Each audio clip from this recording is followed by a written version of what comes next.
Eu tenho um medo sobre a minha própria vida e tenho um medo sobre a humanidade, né?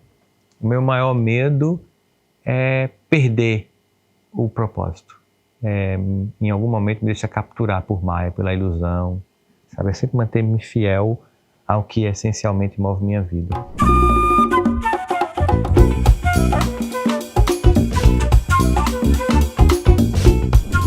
Vou dar mais atenção àquilo que é necessário, vou dedicar o meu tempo àquilo que é real.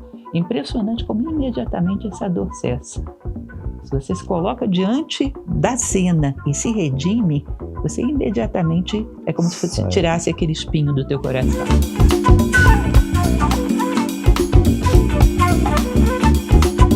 Olá, pessoal! Estamos de volta aqui com o nosso podcast Alma Talks para as nossas reflexões de hoje. O que nos move de verdade? O que faz com que cada um de nós se levante todos os dias com sentido e busca de alguma direção? Hoje, o nosso podcast Alma Talks, na temporada Filosofia para Viver, vai receber um amigo especial. Ele que é psicólogo, escritor, palestrante e um pensador sobre o cuidado da escuta e da alma, Rossandro Klinge. Seja bem-vindo, Rossandro, para o nosso bate-papo. A alegria é minha. Só de ser chamado de amigo de Lucilena Galvão, já me sinto no outro nível. Você sabe o quanto eu lhe admiro como pessoa, como pensador. É uma alegria estar aqui, Lúcia. Recíproca, você sabe que é verdadeira, né? Uhum. Bom, é muito bom a gente poder bater um papo, porque embora a gente tenha um script, tem que ter, né? Não tem jeito. A gente tem uma possibilidade muito grande de conversar de maneira espontânea por horas, né? Sim, Temos muitas coisas boas para trocar e não é tão comum assim a gente encontrar pessoas com quem a gente possa conversar tão bem e tão profundamente. Muito obrigada por ter aceito o nosso convite. A alegria é minha. Bom, algumas perguntinhas bem light que eu fiz para você, assim, coisas bem tranquilas. Por exemplo, qual o sentido de vida para você? Qual o sentido da vida? Da vida. Tem uma frase de Viktor Frankl que me chama muita atenção, Lúcia, que ele diz assim: o homem é aquele mesmo que criou as câmaras de gás e é o mesmo que entrou nelas com a cabeça erguida e uma oração nos lábios. Diariamente a vida nos oferece o caos ou a dignidade. O sentido da vida é diariamente se esforçar por escolher a dignidade, por escolher ser alguém que está no mundo com consciência de acrescentar ao mundo, aos seus e ao mundo, não somente aos seus, não somente ao seu clã, não somente à sua tribo, mas à coletividade e à humanidade. Então, uma coisa que você fala muito, né, para você ser fator de soma na vida das pessoas. Eu acho que é realmente quando a gente entende esse lugar que a gente começa a entender o sentido da vida, um sentido em que ele não seja apenas para mim, é um sentido que ele também abarque essa humanidade que me acolhe e que chegou aqui antes de mim, que tem suas dores, que tem suas angústias, essa humanidade que muitos dos membros dela não teve acesso a todas as coisas que eu pude ter em termos de conhecimento e de afeto, e há como se fosse um compromisso. Tem uma frase de Paulo, numa das cartas dele, que diz assim: eu devo a gregos e a bárbaros. Como se ele dissesse: eu devo àqueles que me entregam, porque tem mais do que eu tenho, porque alcançaram mais do que eu alcancei.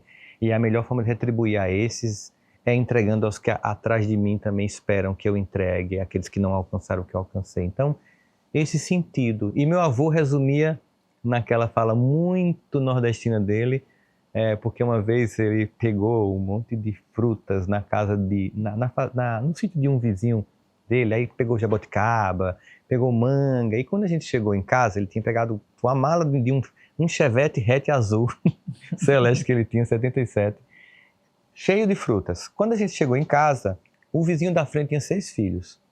Ele pegou 90% das frutas e foi deixar para o vizinho. E eu fiquei muito revoltado, eu tinha 14 anos. Eu disse: como assim? Eles nem foram com a gente, você vai dar todas as frutas para ele. E ele olhou para mim e fez: mesmo que as frutas não apodrecessem, você pudesse comer, eu daria. Mas nem isso você vai poder usufruir, porque elas vão apodrecer, não serve só para você. E aprenda uma coisa: quem não vive para servir, não serve para viver. Ele estava dizendo, do jeito dele, aquilo que a filosofia fala, aquilo que Jesus dizia: eu não vim para ser servido, eu vim para servir. Então, de algum modo, eu vejo o sentido aplicado no gesto de doar-se. Por exemplo, a gente sente mais prazer, né, quando a gente amadurece, obviamente, porque nem todo mundo tem isso, mas a maturidade não vem com o tempo, é uma escolha. Tem quem escolha não amadurecer. Quem morra com 60 anos, 70 anos, completamente infantilizado.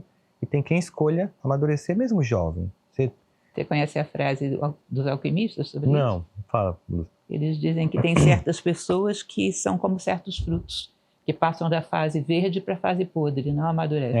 Perfeito, perfeito. Tem gente que é desse jeito, né? E quando você escolhe amadurecer, você tem essa possibilidade de entender, por exemplo, que melhor do que se dar um presente ou receber é dar. O contentamento que você provoca na vida do outro é algo que realmente preenche a alma. Por isso, talvez Santo Agostinho tenha chegado a dizer que se o homem soubesse como é bom ser bom, seria bom por egoísmo. Tipo, deixa que eu faço, porque eu sei como é bom fazer isso. Eu sei como é bom provocar sorriso no lábio dessa pessoa. Eu sei como é bom provocar esperança em quem está cansado, em quem está pensando em desistir. Quando a gente vai fazer filosofia, psicologia, de algum modo a gente está buscando algo para nós que não se esgota em nós. Porque, primeiro, a psicologia é uma ciência filha da filosofia, né? E essas são formas de convidar a vida para ir além de si, né? É convidar o indivíduo para ir refletindo sobre si mesmo, ir se buscando ver o outro. Esse lugar sagrado, eu percebo muito que o lugar onde a gente mais busca Deus, às vezes é no templo, e o lugar onde a gente mais encontra Deus é no outro. Sobretudo naquele outro que a gente não quer contato, porque é diferente, porque pensa diferente, porque vota diferente. Porque, como dizia Jesus, se você gostar só dos seus, os fariseus também fazem isso. É o desafio desse amor que ele transcende as barreiras. Então, o sentido é essa distribuição das potências da alma que me acontecem e que, inclusive, têm sentido e ganham força na medida em que a gente compartilha. Esse compartilhar das competências, das inteligências, das somas das experiências, né? Semana passada, a avó da minha esposa faleceu com 97 anos. Faltava 3 meses para ela fazer 98 anos. Lúcida, completamente lúcida. Totalmente, não deixava ninguém morar com ela, altamente independente, mas é claro, o corpo vai ganhando uma fragilidade que é inevitável na vida. E aí ela faleceu, estava viajando, fazendo palestras, consegui mudar a palestra do dia seguinte, porque era o dia do velório, consegui falar com a pessoa, ela entendeu, fui. E eu vi aquela quantidade de pessoas ali prestando homenagem àquela mulher, que é uma índia paraguaia, que saiu do Paraguai, fugindo da guerra, encontrou um paulista daqui de São Paulo, que foi para o Mato Grosso trabalhar, casou com ele, teve o primeiro filho, que é meu sogro, em Porto Murtinho, e depois foram morar na Paraíba, em Campina Grande, onde nasceu a minha esposa, a primeira neta, depois ela teve até tataraneta. É uma trajetória interessante. É uma mulher comum. É uma mulher que só nós conhecemos. É uma mulher que nunca teve rede social, não tem seguidores, não escreveu um livro, nem por isso deixou de marcar a história de muitas vidas. É entender que mesmo a vida mais comum, ela nunca é ordinária. Ela é extraordinária por ser vida, e por ser vivida com a dignidade, com a força dela, com o testemunho de vida. E eu lembro que quando terminou aquele velório, eu disse assim para as pessoas: vocês iriam lá para casa para a gente tomar um café? Todos vocês? Por quê? Porque eu acho que se cada um for para casa agora, vai viver uma experiência de luto que não precisa ser tão sofrida. A gente pode agora conversar, tomar um café, lembrar de todas as coisas incríveis que ela fazia, todas as brincadeiras, a forma como ela era. E a gente foi tomar um café, o enterro terminou às 5 da tarde, a gente ficou até umas 11 conversando.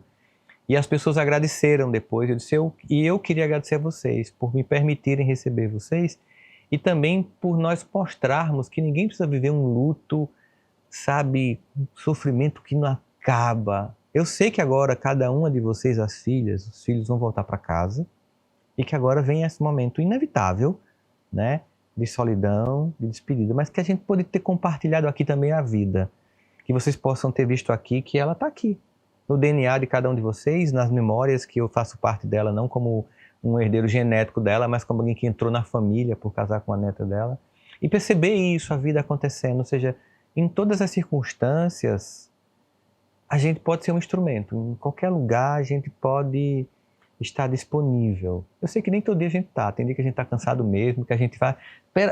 Não, hoje, sabe quando a gente está sem paciência, né? Quando cita aquela história daquele jovem que você olhou para ele, hoje eu não tenho dinheiro, mas depois eu lhe dou no outro dia, e você percebeu que o seu olhar para ele sem medo, de acolhimento, deu a dignidade que falta, mas tem dia que a gente está sem paciência nem para os nossos, né? É humano, a gente oscila, mas aquele compromisso, se tem a câmara de gás que foi inventada pelo ser humano, mas alguém entrou lá com dignidade, uma oração nos lábios, que a gente possa diariamente escolher a dignidade e a luz. Existe uma coisa que me incomoda muito em relação a isso, Rossandro, é que a gente vive uma época histórica onde as pessoas acham que não podem nem devem crescer, que não podem se tornar melhores do que são hoje. Eu acho isso impressionante. A impressão de que nós somos uma coisa congelada, uma obra pronta. E, na verdade, nós viemos aqui exatamente para combater esses elementos que precisam ser combatidos, aparar essas arestas que podem ser aparadas. E, para mim, uma das sensações de maior felicidade é olhar para fotos do passado e perceber que eu não sou mais a mesma pessoa. Uhum. Eu acho isso uma coisa tão grandiosa, tão humana. Como essência, uma né? felicidade humana, realmente. Sim. E as pessoas acham que, bom, uma limitação, sei lá, uma pessoa colérica tem que ser colérica e explosiva para o resto da vida.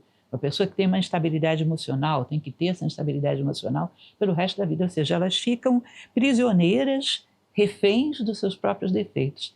E não sabem que nós somos seres em construção. Eu acho isso impressionante. Para mim, essa questão do sentido da vida está essencialmente ligada a gente sair daqui um pouco melhor do que entrou. Exato. E olhar para o tempo e ver que a gente está deixando coisas para trás. Algumas coisas estão sendo superadas, né? Porque é uma coisa fundamental que a gente possa dar esperança para as pessoas, porque quando a gente muda, prova que isso é possível. Inclui essa possibilidade no menu de opções das pessoas. Né? Ninguém é refém dos seus defeitos, a gente pode crescer. Nós somos seres em construção. Como é que pode a gente ter perdido essa noção? Você conversa às vezes com um jovem sobre o futuro dele, o que você quer fazer? Bom, eu quero fazer um curso universitário, eu quero ganhar tanto, eu quero conhecer tais países. E você não quer ser menos egoísta? Nunca está na lista, né? Você não quer ser um pouco mais fraterno? Você não quer ser uma pessoa um pouco com uma capacidade de tolerância maior às dificuldades dos outros, uma capacidade de convivência melhor? Ah, eu nunca pensei nisso. Como assim? Se a felicidade da gente vem daí, se a realização da gente vem daí, não vem propriamente do que a gente faz ou deixa de fazer, ou da quantidade de países que a gente foi, vem da capacidade da gente conviver, compreender melhor o outro, inclusive ter um certo conhecimento, autoconhecimento e autodomínio, né? Aparar um pouco as arestas do caráter. Daí vem a felicidade e a infelicidade também. Isso não está no nosso planejamento. Eu acho isso incrível. E você sabe, Lúcia, você falando aí, eu pensando assim, poxa, quais são as variáveis que a gente poderia, não dizer como as que explicam tudo, porque não existe, mas pelo menos que a gente poderia entender o que está acontecendo, né? Uma delas é o fato de que a própria escola, e hoje ela tem revisto isso, ela se preocupa apenas em desenvolver competências intelectuais e nunca morais. Ela se preocupa em que você fale outros idiomas, mas não desenvolva outras virtudes. Ou desenvolva alguma virtude, porque tem gente que parece que nem tem virtude, né? Como dizia minha sogra, Deus tem cada inquilino, tem uns inquilinos estranhos, né? Então, a gente tem uma sociedade que precisa olhar para o desenvolvimento que eu chamo de letramento emocional. Eu tenho até uma empresa sobre isso, chama-se Educa. Ela leva para as escolas o desenvolvimento da infância ao ensino médio, inicialmente das virtudes, numa jornada de letramento das emoções, de desenvolver inteligência. Ninguém nasce resiliente, nós nos tornamos. Ninguém nasce com compaixão, nós desenvolvemos.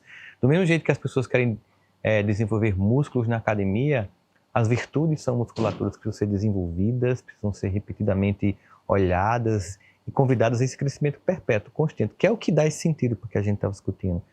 Mas tem uma outra coisa, além da escola que hoje começa a entender a importância de fazer letramento emocional, começa a entender, sem que ela vá substituir o papel da família, ela também colabora no desenvolvimento dessas emoções, a gente também tem uma outra variável que explicaria isso, né, Lúcia? A família abandonou a educação dos filhos. E muitos pais, eles veem os filhos como um investimento. Eu vou te dar a melhor escola para você fazer a melhor universidade, porque um dia eu quero que você devolva o que eu te entreguei. Eu quero que você cuide de mim, eu quero que você alcance um padrão social que eu não tenho, mas que você possa alcançar. E às vezes o que tem muito é o contrário disso, porque não desenvolveu virtudes nesse filho ou nessa filha, encontra a ingratidão. de alguém que pode até conquistar alguma coisa materialmente, mas olha para os pais como você não fez mais do que a sua obrigação, né?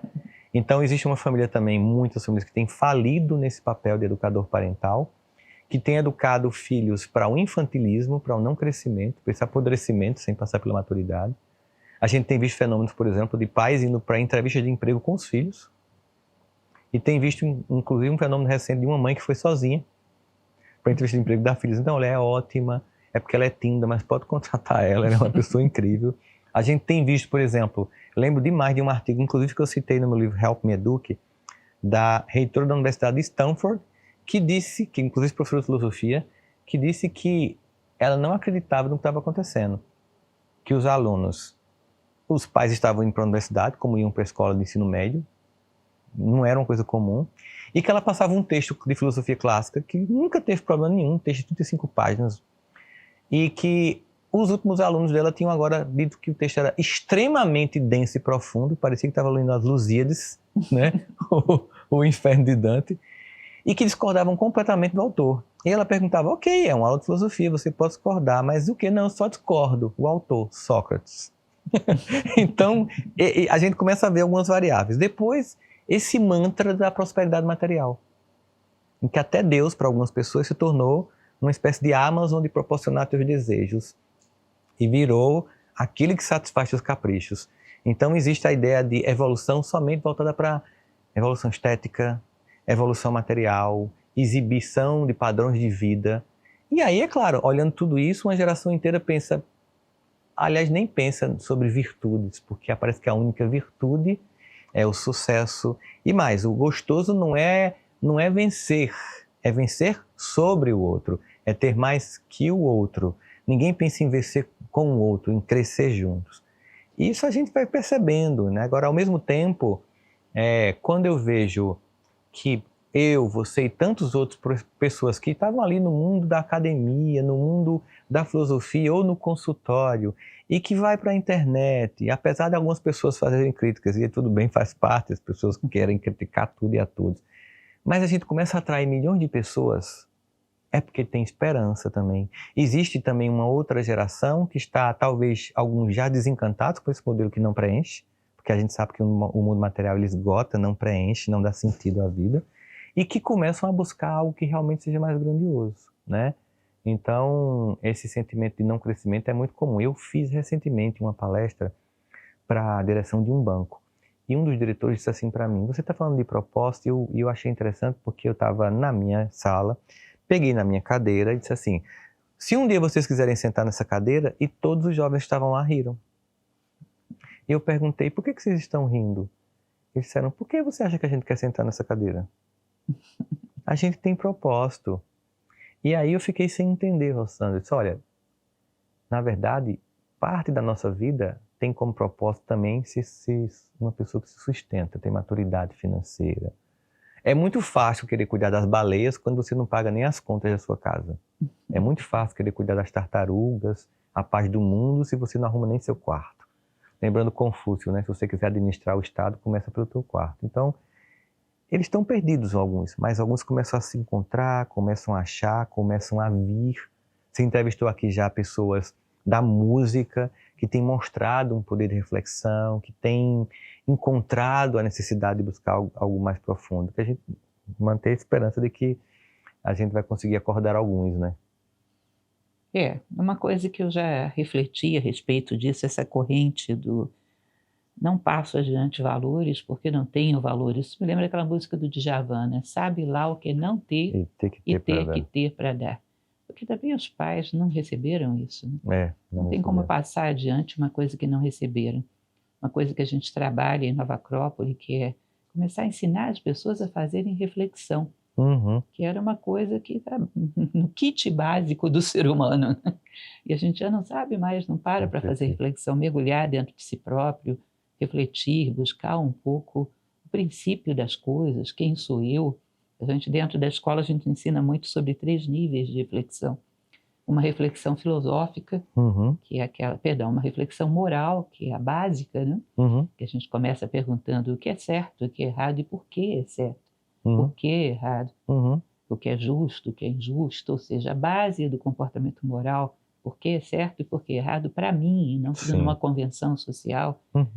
E depois a gente vai para uma reflexão filosófica, que é aquilo que é verdadeiro e o que não é, ou seja, quando eu estou sendo eu mesmo. Quando dentro da minha vida, em que momento eu me mostro sem máscara? Em que momento eu sou fiel àquilo que eu sou? Em que momento eu estou com outra pessoa, com um contato verdadeiro, em que ela é ela mesma e eu também, ou seja, um contato mais profundo. E, por último, uma reflexão espiritual, que é o que é real e o que é ilusório, né? O que permanece de tudo isso, o que é muito passageiro, o que é superficial. E são 3 reflexões que vão conduzindo você para um cerne, né? Para uma identidade mais profunda. Quem não tem reflexão não tem identidade, não tem nome interno. Então, são determinadas práticas que são o básico do ser humano. E que a alienação nossa é tanta que sei lá quantas gerações não se faz isso. Eu tive também uma avó, como você, falo sempre dela, Dona Julieta.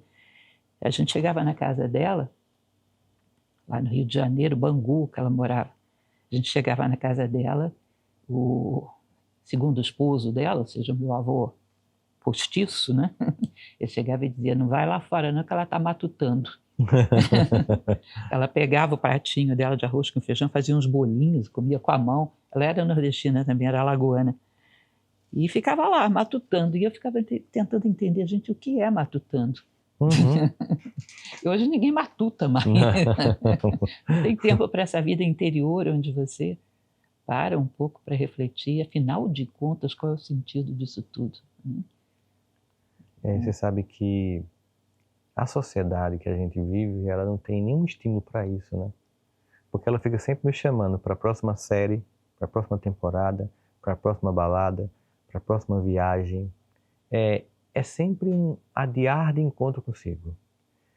E esse encontro nem sempre é agradável no primeiro momento, porque a gente vai encontrar, quando resolve fazer esse mergulho, nem sempre o personagem que a gente montou para encantar o mundo. A gente vai encontrar as sombras.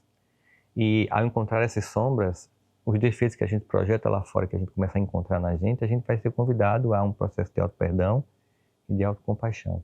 Essa jornada não é simples, não é fácil, mas é viável, é transformadora e curativa, mas precisa de uma disposição, de uma coragem.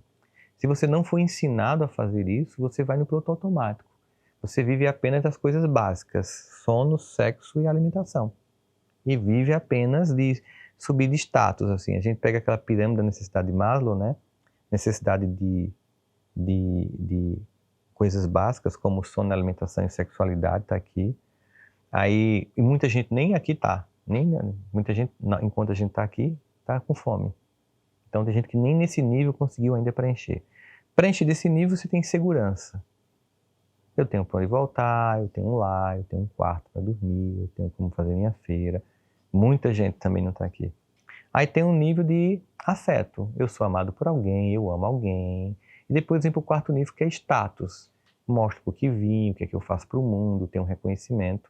E tem o 5º nível, que é a autorrealização. O que acontece é que as pessoas que chegam no status, elas ficam apenas dobrando a aposta. Agora eu quero um carro de 1 milhão, agora eu quero um carro de 5 milhões, não, agora eu quero um jatinho, não, eu quero um jatinho com poltronas desenhadas por um designer de Milão, eu quero, sabe? E ficam nesse nível. Quem chega no 5º andar dessa pirâmide de necessidade de Maslow, que é a autorrealização, ele entende, aí para se volta porque a gente estava conversando no início aqui, ele entende que o incrível da vida não é estar aqui, é descer para ajudar a galera a subir. É chegar lá para quem está com fome, proporcionar que come, para quem está inseguro, que tenha segurança, para quem não tem afeto, se sentir amado, e para quem não entende a sua relevância, perceber isso. Ou seja, o grande objetivo quando chega aqui em cima é entender que minha caminhada todinha foi para dizer, desça, porque é lá subindo que você encontra sentido. Na sociedade que prega a comparação excessiva, que sempre existiu, obviamente, né, Lúcia? Não é só de hoje, mas com as redes sociais ganhou um status de loucura. Porque antigamente você se comparava com quem? Com o vizinho, com o seu colega de trabalho, com o seu primo, sua prima. Hoje é com um mundo que está lá exposto, em feeds infinitos que passam, filtros, inclusive, pessoas que nem são reais como são, né? Ainda mais agora com a IA, que está criando pessoas que nem existem. Então, como isso vai impactar uma pessoa que está esvaziada? E que para fazer esse mergulho, matutar, como fazia sua avó, e finalmente chegar lá e chegar a esse cerne desses valores, dessa transcendência, ela vai ter que lançar-se a um desafio de passar por um deserto, né? Porque quando você sai desse lugar de quem você era para o lugar onde você quer estar, você fica numa espécie de limbo inicial. E tem uma outra coisa que eu percebo, e como psicólogo eu vi isso muitas vezes no consultório, é que todo tipo de crescimento, Lúcia, gera perda de pertencimento. Toda vez que você cresce, você deixa de pertencer ao grupo anterior. E isso gera uma espécie de luto que tem gente que não suporta. Por exemplo, você começa eu não vou mais beber. Todos os seus amigos continuam bebendo, você realmente resolve que não é mais alcoólatra. Mas você quer continuar com esses amigos. Eles não suportam mais você, porque você é sóbrio. Nem você suporta mais eles. Se você, por exemplo, resolve se intelectualizar, vai chegar um ponto em que, se as pessoas que estão com você não crescerem intelectualmente, você vai virar um estranho, um corpo estranho, vai ser ejetado. E isso gera uma dor, né? Então, qualquer tipo de crescimento, além daquelas inercias que você tanto aponta na obra daquele pensador americano que você gosta muito, que você inclusive entrevistou ele, o Pressfield, ou seja, que há um conjunto de forças que nos puxa para baixo, tem uma força que eu identifiquei bem irônica. Tem uma força amorosa que nos puxa para baixo. Essa força amorosa, ela age assim. Ela diz assim: não faça isso. E se der errado? Para que estudar tanto, Lúcia? Eu já vi gente que enlouqueceu estudando. Tem pessoas que dizem isso, né? Para que crescer tanto? Para que ir dar palestra? Não está tão bom aqui em Campina Grande atendendo no consultório. Essas pessoas, elas não necessariamente têm inveja de você, nem querem te sabotar. Elas têm medo que dê errado, ou porque elas tentaram e deu errado, ou porque elas amam você e temem que você quebre a cara. E chega um momento que você se sente meio que traindo essas pessoas por estar acessando lugares que elas não acessaram. Até que você entende, isso tem um deserto para passar, que esse seu processo, no fundo, é uma vitória de todos. Parece que eu te falo bastante sobre isso. Que existe um acordo tácito para permanecermos na mediocridade juntos. Quando alguém reage, é tido como um traidor. Um traidor. Mas é interessante ter uma frase de um filósofo pré-socrático, que é o Heráclito, que ele dizia que os que dormem voltam aos seus mundos particulares e os despertos têm um mundo em comum. Na verdade, não é que você vai ficar isolado. Você vai encontrar pessoas que estão lutando como você para crescer. E mais cedo ou mais tarde você vai encontrar com elas, cruza com elas pelo meio do caminho. E também essas pessoas que ficaram para trás. Você vai perceber que talvez você não seja mais o amigo para o happy hour, porque você não bebe. Exato. Mas na hora que essa pessoa tiver uma necessidade séria, ela não lembra do amigo do happy hour, ela lembra de você.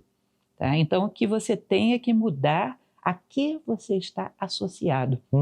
Você tem que aceitar estar associado a outro tipo de coisa. Sim. Tá? Então, é mais uma vez o drama de aceitar o crescimento, né? Sim. De mudar o rosto que você vê no espelho. Sim, Mas solidão realmente não acontece, muito pelo contrário. Eu costumo dizer, inclusive, que a solidão está desacompanhada de si próprio.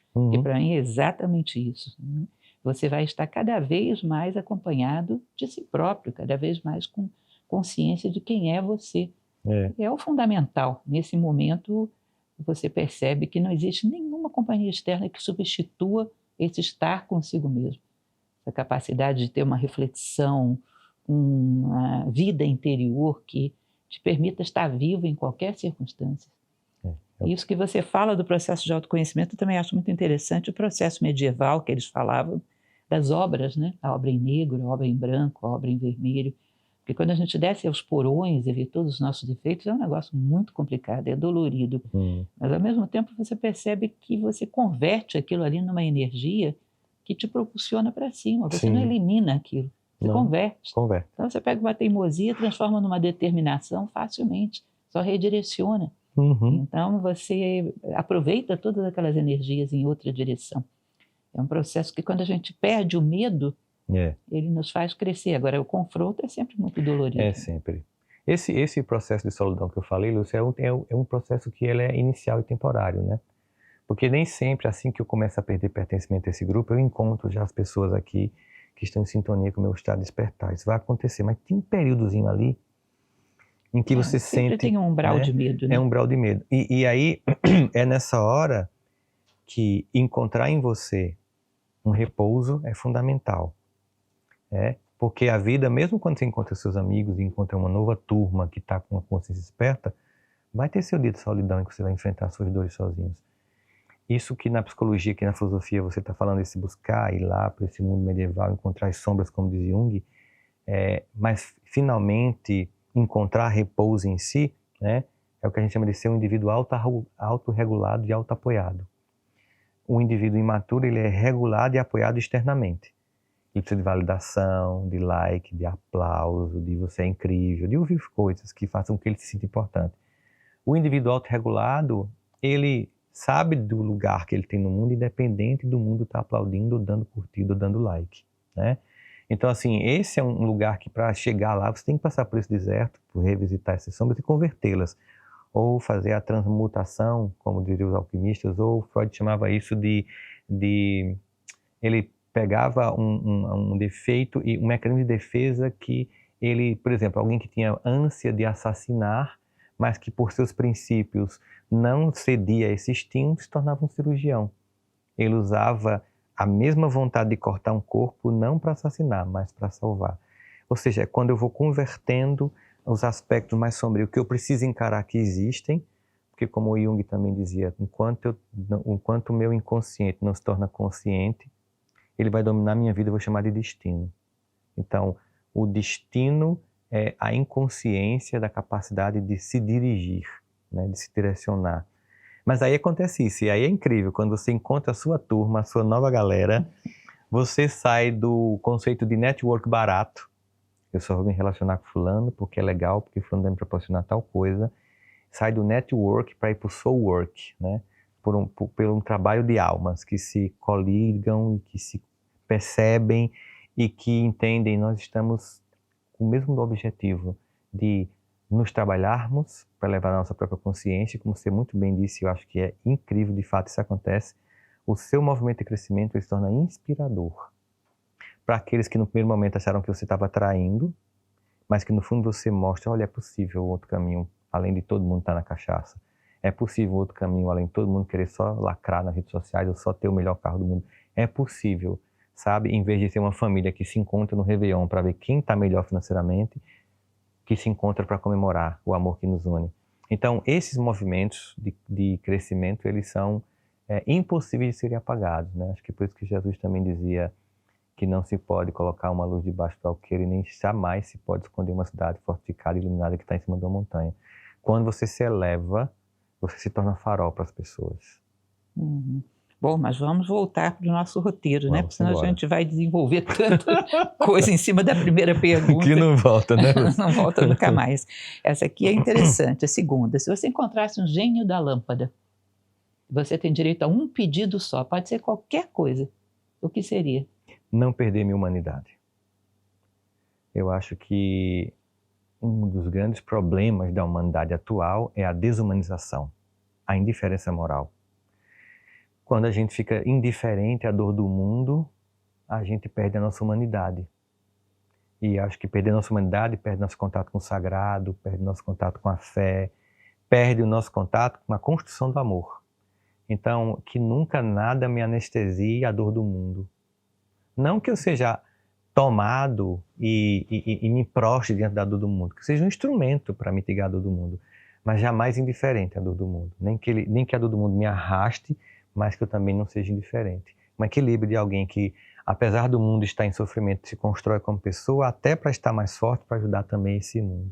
Então, nunca me desumanizar é algo que eu pediria a esse gênio da lâmpada.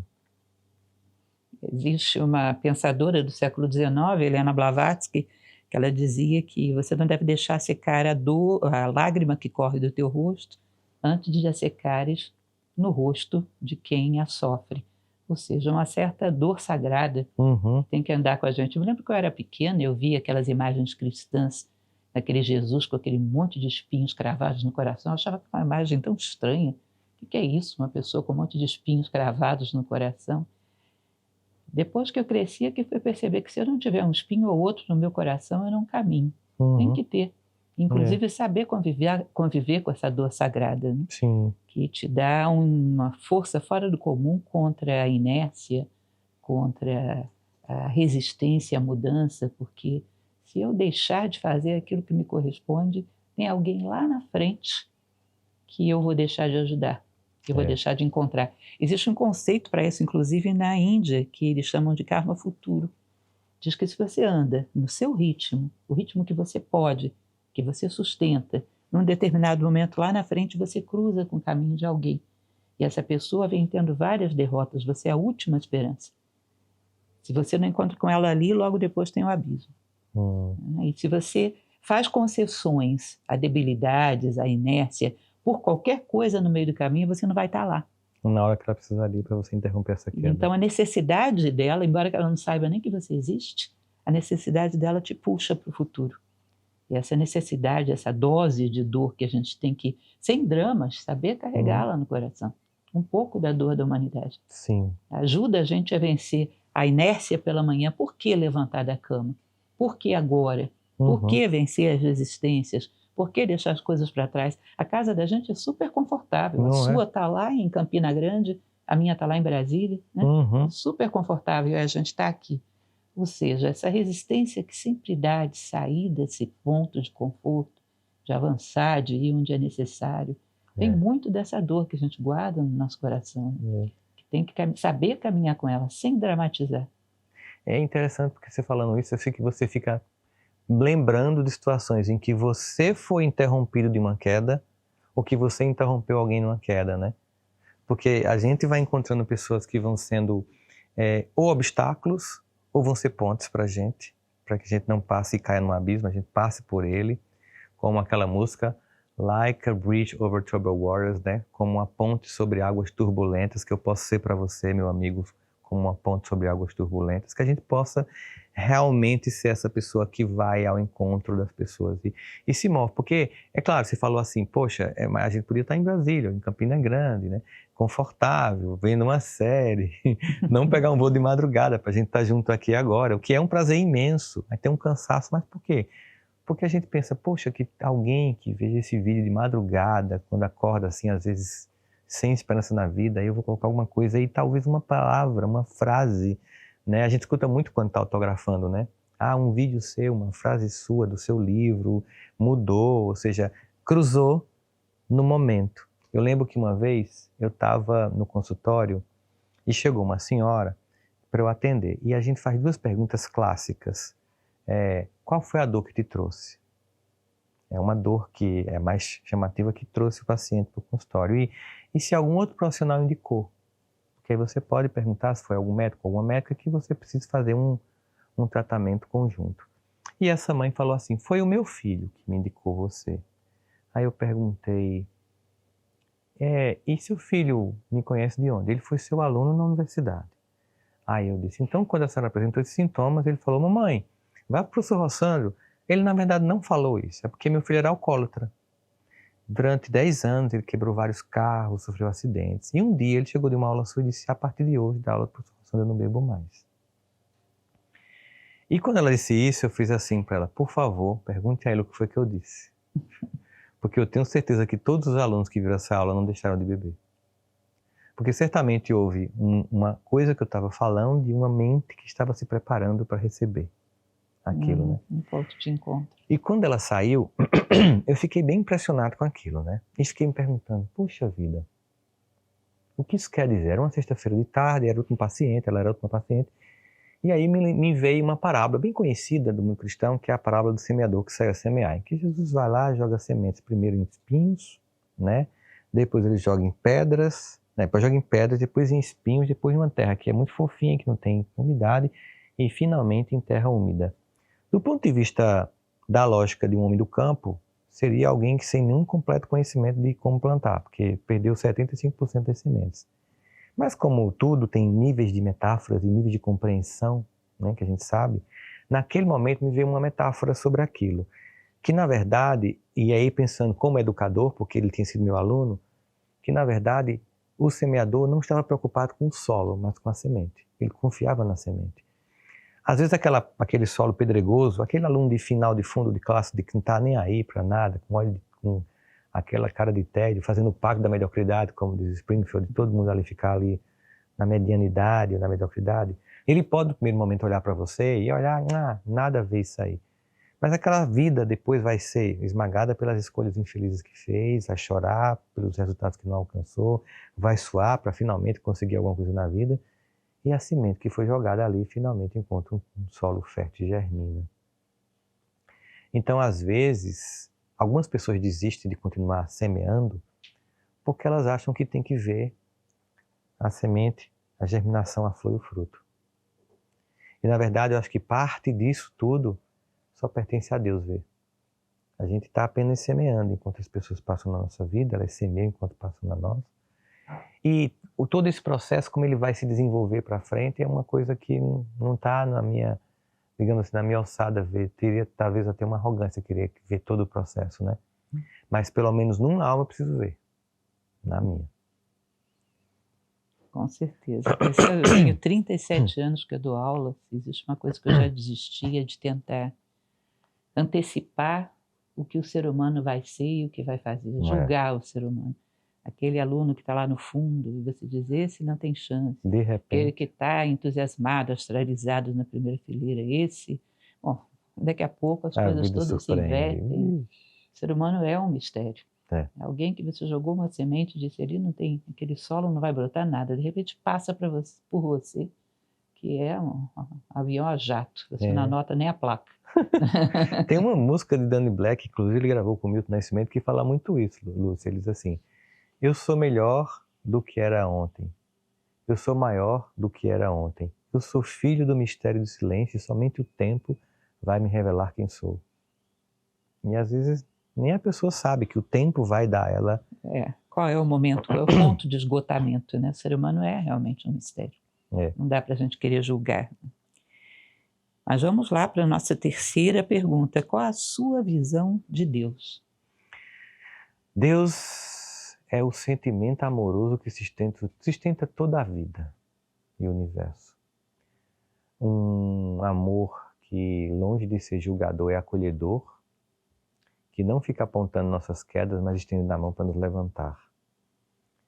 E nós somos esse fruto desse amor, como diz Gonzaguinha, né? Nós somos um sopro do Criador numa amplitude repleta de amor.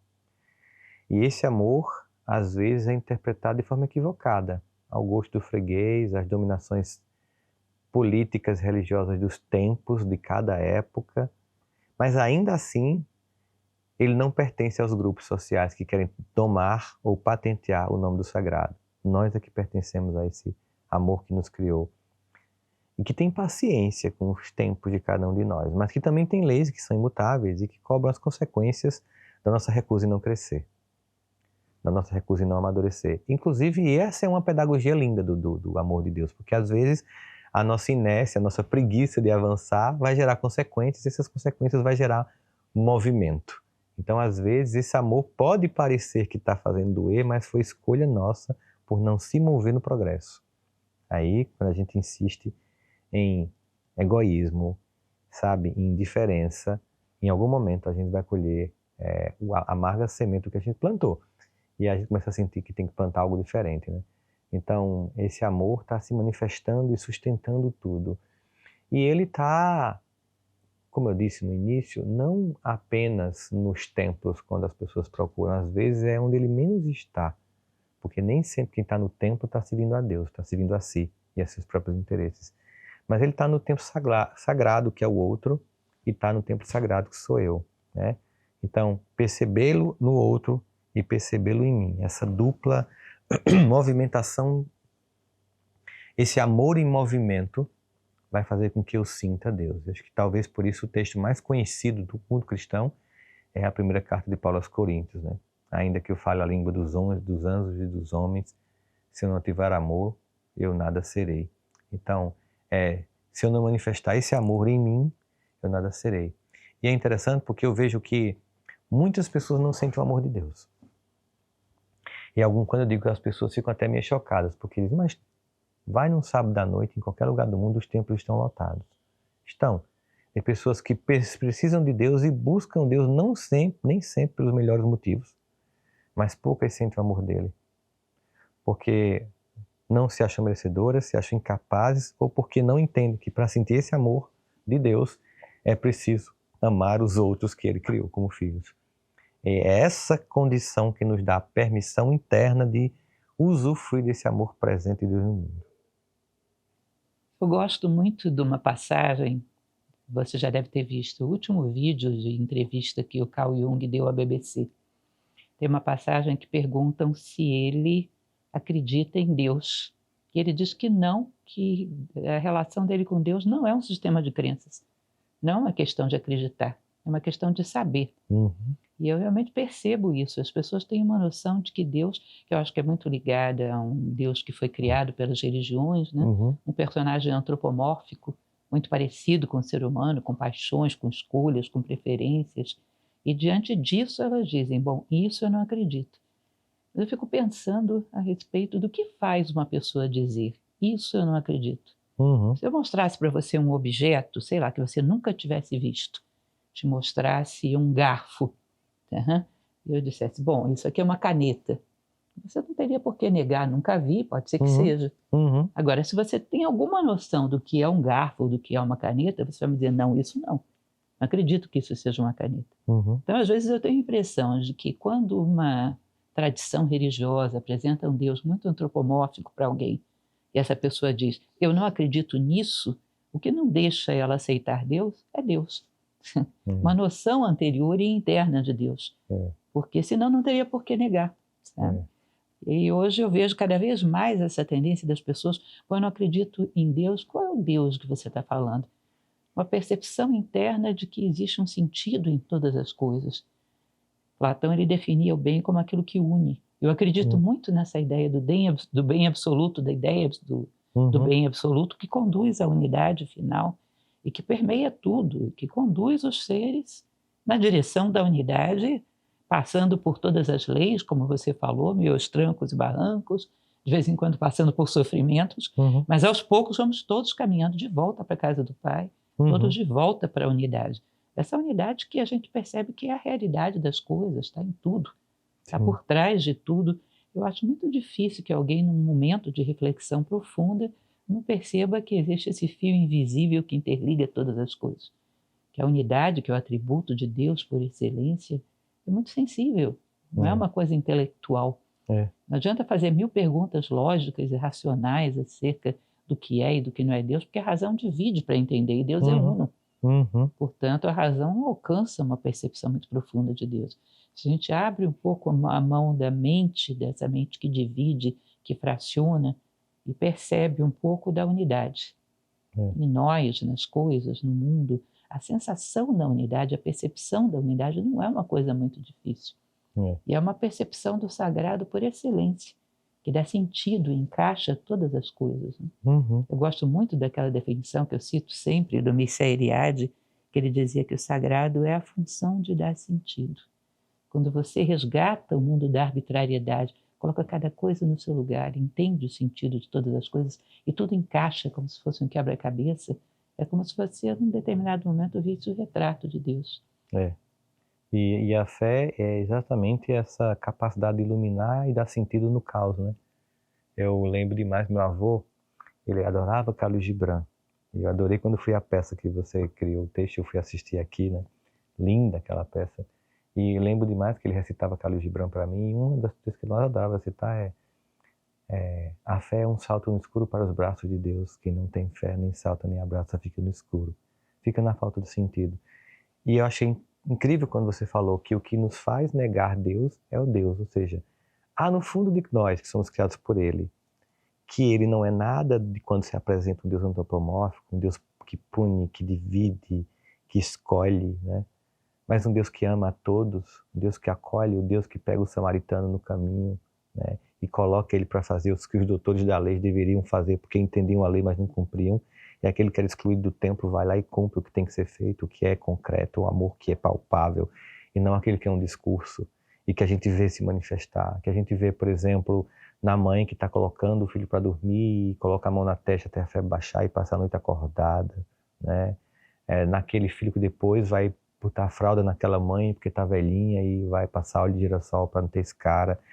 É no cotidiano das coisas mais simples. É perceber, por exemplo, quando eu fui para o Malau e vi lá toda a miséria das pessoas no campo de refugiados de Dzaleka, mas ao mesmo tempo sorriso e que tem uma coisa comum entre todas as pessoas, né? Elas, quando são cercadas de pessoas que elas amam, elas suportam muitas coisas. E essa manifestação desse sagrado que há nos outros, no afeto que nos une, esse fio que vai criando essa coxa de retalhos, ao mesmo tempo, né, esse colar de pérolas que nos une. E é sempre lamentável quando a gente vê as pessoas que insistem em querer ter Deus só para si e considerar tudo que não é aquilo como não sendo Deus, como não sendo sagrado. E é interessante notar que toda vez que o homem quis trazer o céu para a terra, usando o poder legal para imprimir o poder espiritual, a única coisa que ele conseguiu trazer foi o inferno, né? E que a gente não viva uma novidade média, que a gente consiga transcender e perceber o sagrado que há em todos nós, né? Essa beleza, porque somos de fato um sopro do Criador, natureza repleta de amor. Todos nós, não alguns de nós. Você conhece a história do Aladim? Imagine você que o Aladim, ele acha uma lâmpada e dentro dela existe um gênio. A história que a gente conhece. Imagine que essa lâmpada é a lâmpada de uma religião X e esse gênio é Deus. Você faz um determinado rito, esfrega essa lâmpada 3 vezes e Deus surge. Ele surge para uma única coisa, para atender os teus desejos. Mais nada. Uhum. Imagine que o homem, num determinado momento, ele evolua ao ponto de se libertar dos seus desejos. Quando ele abre mão dos seus desejos, ele liberta o gênio da lâmpada, que não está mais só dentro dessa lâmpada, passa a estar em todos os lugares. É exatamente o mito. Quando ele abre mão dos seus desejos, ele liberta Deus. E Deus passa a estar em todos os lugares e não só naquela lampadinha restrita daqueles que se sentem donos de Deus. E é interessante isso. Platão tem uma passagem que ele fala que mais do que aqueles que não acreditam em Deus, quem os ofende, né? Ele fala dos deuses, são aqueles que acreditam e acham que podem comprá-los. Que estabelece ali um comércio do tipo toma lá, dá cá. Na verdade, Deus é um meio para que eles obtenham certas benesses materiais que não tem nada a ver com Deus. É aquela história de que Deus não é o fim, é um mero meio. É um mero meio. Enfim, é uma reflexão que eu acho interessante a gente perceber como é que Deus é mais do que simplesmente uma definição, um personagem, e como ele está entranhado nas coisas essenciais para que a gente respire, para que a gente levante da cama todas as manhãs, a necessidade de alargar esse conceito de Deus, inclusive na dor. Sim. Inclusive na dor. Eu percebo uma coisa interessante, que aliás é um hábito que eu acho muito recomendável, fazer uma boa reflexão sobre o seu dia antes de dormir. Pitágoras pedia isso dos seus discípulos, né, que escrevessem o seu diário e fizessem uma reflexão. Eu sempre reflito um pouco sobre o meu dia antes de dormir. E às vezes vem uma dor no nosso coração e você fica perguntando. Se você pergunta para a mente é muito superficial, né? Não, eu fiz tudo certo, eu fiz tudo que eu tinha que fazer. Se você vai lá no seu coração, existe uma coisa muito íntima no nosso coração, que é uma forma de inteligência também. Muito profunda. Se você vai ao seu coração e pergunta o que foi, ele te leva exatamente na cena onde você rompeu com os protocolos da vida. Às vezes você foi lá e deu um abraço numa pessoa, cumprimentou aquela pessoa, ou seja, formalmente fez tudo o que tinha que fazer, mas o olhar daquela pessoa dizia que ela precisava de você e você ignorou. Porque não tinha tempo, porque não era hora, porque não dava. Você volta nesse momento e percebe ali o teu ato de egoísmo. Se você vê e diz, tá bom, eu me comprometo, eu assumo e me comprometo. Vou dar mais atenção àquilo que é necessário, vou dedicar o meu tempo àquilo que é real. É impressionante como imediatamente essa dor cessa. Se você se coloca diante da cena e se redime, você imediatamente, é como se você tirasse aquele espinho do teu coração. Ou seja, um elemento profundamente educativo para te dar consciência.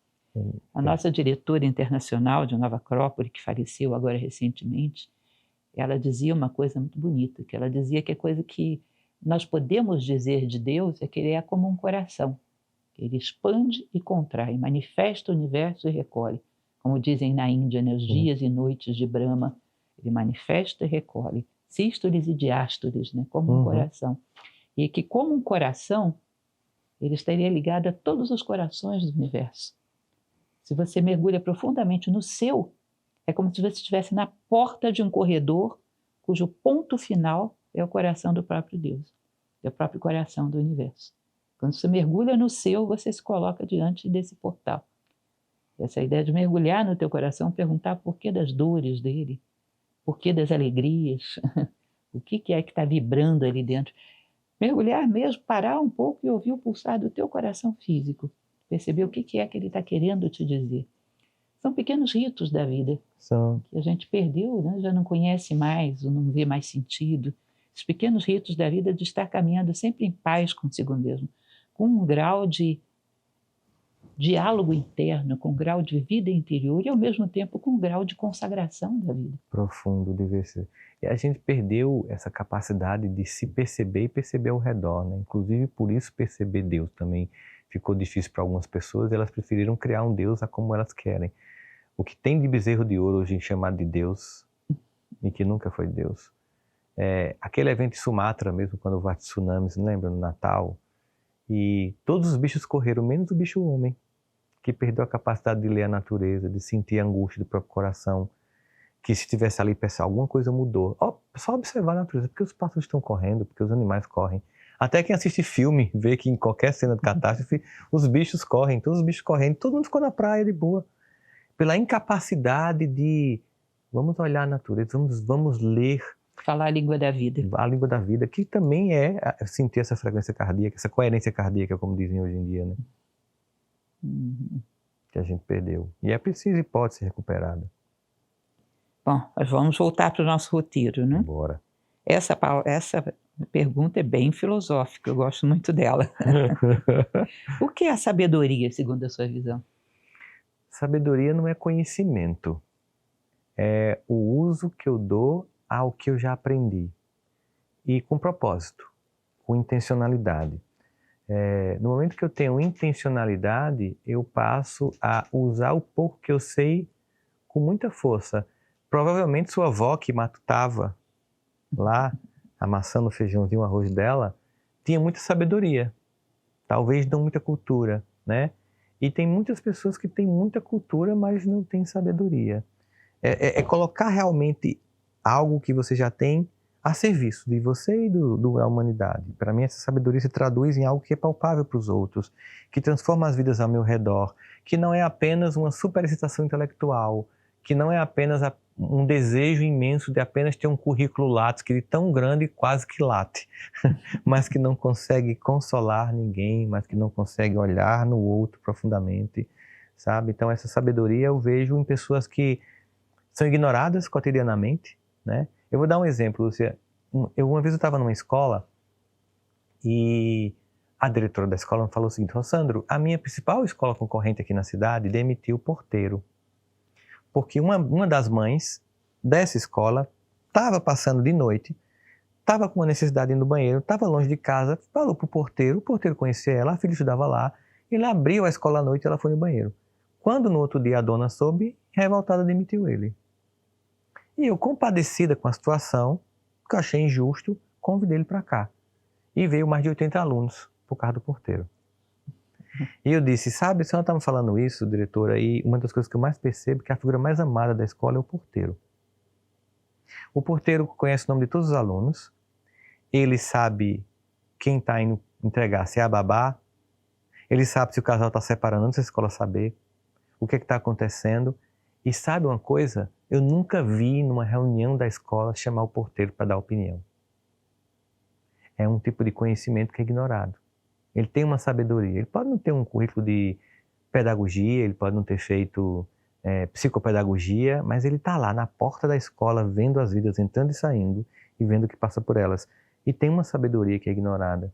Às vezes, também sabedoria é ter a dignidade e a humildade de aprender com todas as sabedorias que estão ao nosso redor, inclusive aquelas que a gente é treinado para ignorar, porque está abaixo da hierarquia dos relacionamentos. É não escutar as pessoas e o que elas têm a dizer. Eu gosto de conversar com gente, eu adoro conversar com pessoas, né? E muitas vezes no avião eu converso. Hoje é mais comum que as pessoas conhecem a gente, elas vão lá e conversam com a gente. Mas antes, quando eu não era conhecido, eu gostava de conversar porque, era uma pessoa que eu nunca mais ia conhecer. Era a única oportunidade de conversar. Se eu não estivesse muito cansado, eu conversaria com essas pessoas, eu converso com essas pessoas. E é nesse movimento que a gente vai vendo a sabedoria se manifestando, se expressando. Quando você falou assim, talvez eu possa ter dado um abraço protocolar e identifiquei que aquele funcionou, mas o meu coração no fundo disse, aquela pessoa pediu algo no olhar e eu, sei lá, porque estava apressado, eu estava sem saco, porque ela não quis, mas no fundo senti que eu faltei, né? Eu já senti isso tantas vezes, arrependimento de que eu não acolhi, né? E aí você fica com aquela intenção agora, a sabedoria te diz assim, não fica se julgando pelas pessoas que você não acolheu quando você deveria ter acolhido. Reconheça que isso não aconteceu e se comprometa em acolher as próximas que olharem para você com um pedido de me ajuda, eu estou dizendo que está tudo bem, mas não estou bem, mas eu não vou dizer para você que está mal, porque eu não quero que você se sinta obrigado a me ajudar, eu quero que você se sinta convidado a perceber que minha alma está sangrando. E é essa sabedoria de ler a nós mesmos, de ler ao outro, né? É algo que é palpável, algo que eu posso sentir que está acrescentando na minha vida e no do outro.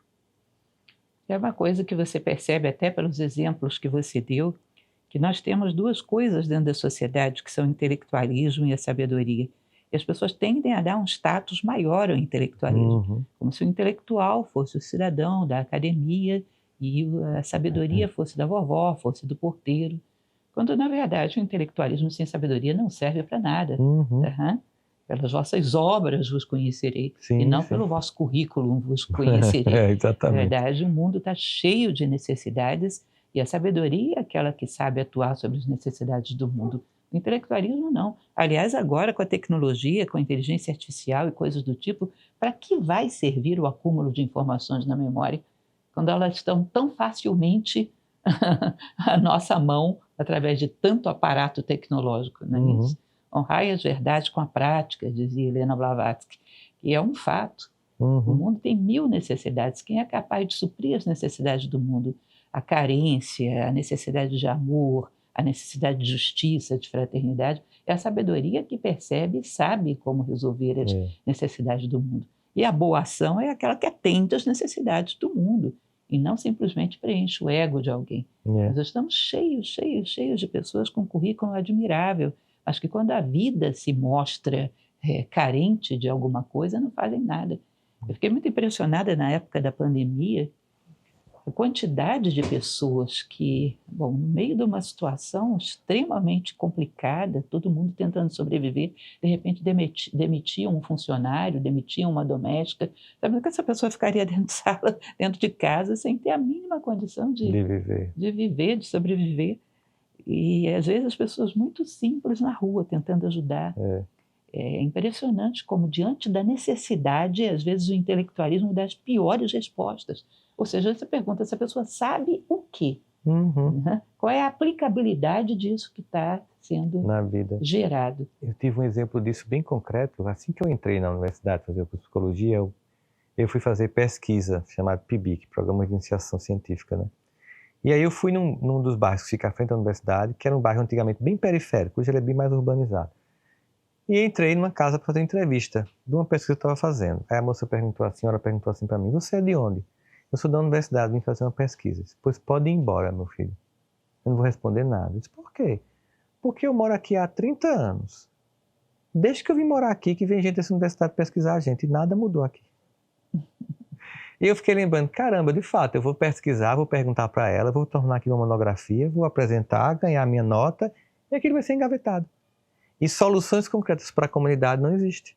Então estavam esgotados de entrevistas que nunca geravam uma única mudança na vida deles.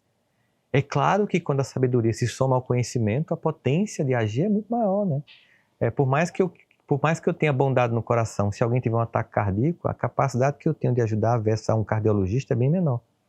Mas se o cardiologista estiver no avião, algum médico aborda ele fingindo de conta que não está lá, que é o que muita gente faz quando você falou, né? Muita gente com um currículo incrível, quando a vida chama, ignora o chamamento da vida, porque é desconfortável, que a gente possa aliar, na verdade, isso, né? Uma sabedoria em que o conhecimento seja adquirido apenas para que ele se torne ainda mais, nos capacita ainda mais para agir em sabedoria em prol de um mundo melhor, onde toda a dor humana se manifeste. Às vezes é de fato uma coisa muito objetiva, caritativa lá, alguém que está com fome, às vezes alguém precisa de um consolo, de uma escuta, só uma escuta sem julgamento, que é uma coisa tão difícil fazer hoje em dia.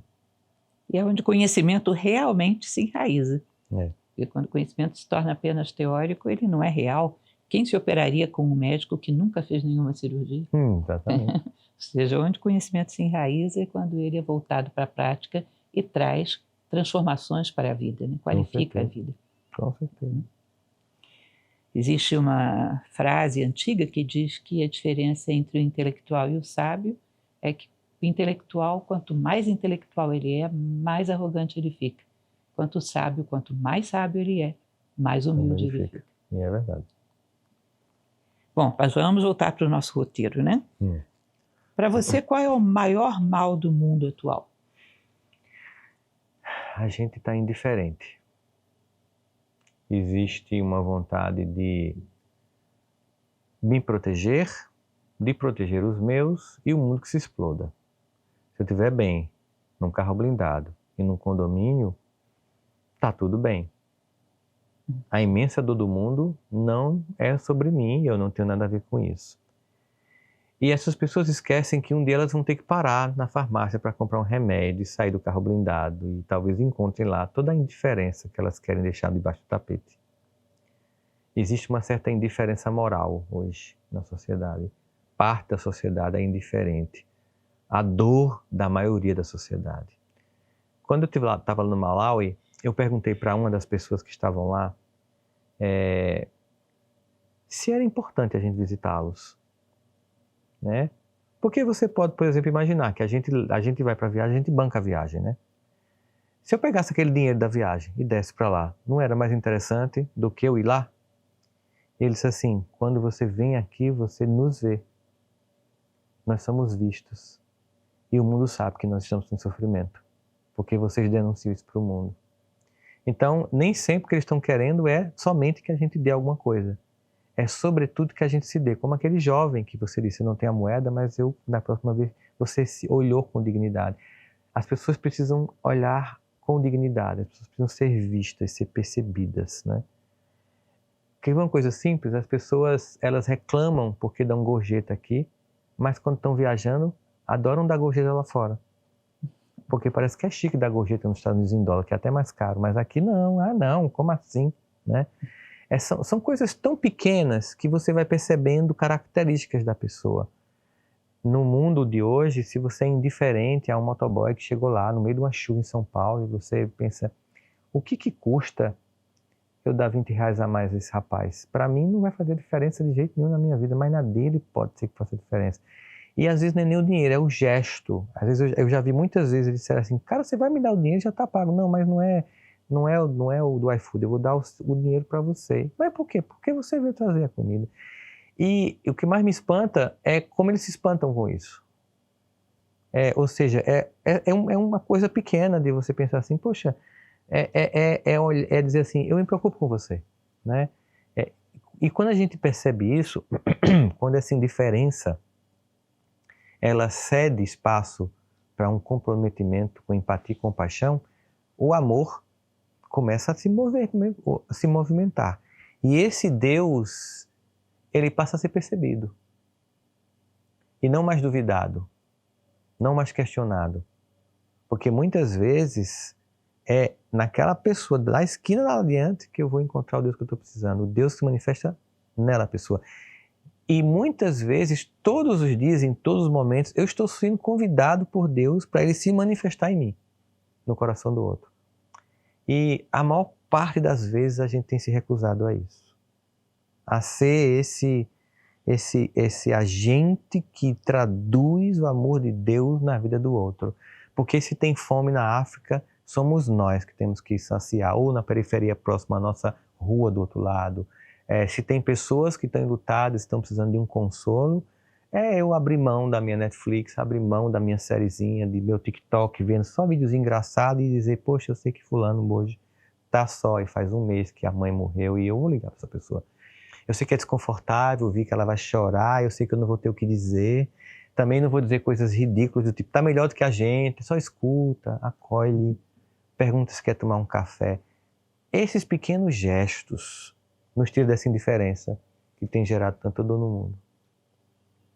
Existe uma tradição tibetana, perdão, e disse que o maior mal do mundo é a heresia da separatividade, que é o egoísmo, que está por trás dessa indiferença que você fala aí. É impressionante quando você para refletir a respeito dos nossos defeitos, os meus, os teus. Você percebe que os defeitos da gente têm umas máscaras. Sim. Ah, não fiz por causa de tal coisa. Você arranca aquela máscara, tem uma outra desculpa por trás, arranca a outra, a última face é sempre egoísmo. Sempre uma dose de egoísmo, de achar que as minhas coisas têm mais importância, as minhas prioridades. É uma certa doença, que inclusive eu costumo dizer que é a raiz de todos os preconceitos. A gente vive falando dos preconceitos e não fala desse. Que é a raiz de todos os preconceitos, é o preconceito personalístico. É aquele que quando você fecha os olhos, você diz, tudo que diz respeito a mim é superior àquilo que diz respeito ao outro. Aí você abre o olho e você vê qual é a sua cor, qual é a sua orientação religiosa, qual é a sua orientação sexual, qual é a sua nacionalidade. E aí tudo isso se torna superior aos demais. Essa tendência que é tão entranhada, o que diz respeito a essa personalidadezinha de nada, é mais importante do que o resto do universo. Uma boa reflexão sobre isso, às vezes, ajuda a ir dissolvendo esse nó. Sabe? Quando a gente olha e vê, de repente, um parente morto, uma mãe, um pai, aquela personalidade que parecia ser tanta coisa, de repente, puf, é nada, é nada. E a gente paga um preço tão alto por ela, para destacá-la, para dar um pouco de reconhecimento, ou sei lá, um pouco de bens materiais. A gente paga um preço muito alto para colocar essa personalidade entre algodões. E ela é uma coisa tão descartável, tão passageira. De vez em quando tomar a morte como conselheira é uma coisa boa, muito né? boa, para a gente perceber isso. Ou seja, por trás de tudo eu acho que existe um egoísmo que a gente não tem noção que tem. Se a gente parar para refletir um pouco, encontrar esse egoísmo dentro de nós mesmos, pode começar a dissolvê-lo, a ficar mais atento quando ele está atuando. Ele está entranhado na maior parte das nossas ações. Quando a gente não tem consciência, é pior ainda. Porque quando a gente tem consciência, ainda permanece egoísta, é uma escolha que em algum momento vai deixar de existir, porque a consciência leva naturalmente a um momento de mudança. Mas quando a gente não tem consciência, a gente acha que está certo. A gente nem questiona a possibilidade remota de estar errado, né?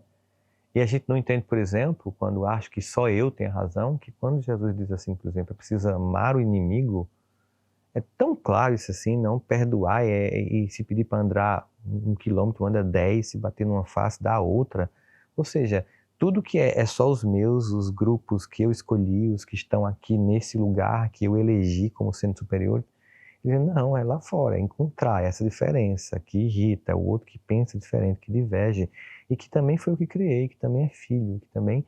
Aí vão dizer, não, só é filho quando isso se acontecer tal ritual. E aí, é claro, é uma justificativa minha, é uma racionalização para eu desumanizar o outro. Para escravizar as pessoas, nós tivemos que criar uma racionalidade. Para matar alguém numa guerra, nós temos que racionalizar. E sempre que nós racionalizamos, é uma tentativa de criar uma lógica, ainda que perversa, para justificar o que é imoral, para considerar moral, né? E a gente continua nesse percurso.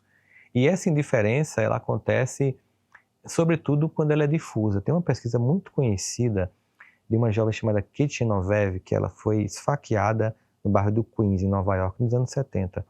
Quando uma pessoa se esfaqueada, as pessoas abriam as janelas das casas, eu deixei ela, vou chamar a polícia. E aí, o cara correu, o cara que estava esfaqueando correu, ela ficou lá. Todo mundo, quando viu que o cara correu, fechou as janelas. Aí, quando ele viu que a polícia não chegou e que ninguém foi lá socorrer a moça, ele voltou e continuou a esfaqueá-la. Ela voltou a gritar. Mais janelas foram abertas, mais gritos foram dados. Nós vamos chamar a polícia. Ele correu, voltou. E mais uma vez as janelas se fecharam, até que ele voltou na terceira vez e matou a moça. E a polícia chamou 28 pessoas da rua que abriram as janelas para dar depoimento. E todos disseram, eu achei que alguém tinha ligado para a polícia. E isso é uma das pesquisas em psicologia social. Quando tem muita gente num shopping e alguém cai, todo mundo acha que alguém vai ajudar. Mas se só tiver você sabe que não tem ninguém, então você vai lá e levanta. Parte dessa maturidade e de estar a serviço é fazer um exercício de pensar assim, só estou eu aqui. Para meio que responder aquilo que um grande rabino, acho que é Eliel, dizia. Se não eu, quem? Se não agora, Quando? Então faz de conta que só está você quando alguém está chorando. Faz de conta que só está você quando alguém está faminto.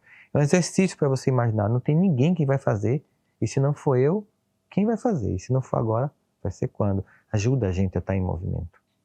E também, se você imagina uma situação de amor, ainda que haja 1000 pessoas, se é minha filha, sou eu que faço, sou eu que corro, sou eu que faço. Você coloca, nem que seja como uma ficção, uma dose de amor, e se eu amasse? Se eu Para perceber que não importa quantos tem, vou ser eu que vou lá e vou fazer. Nós criamos uma ficção, que é achar que entre mim e você existe um vazio, um nada.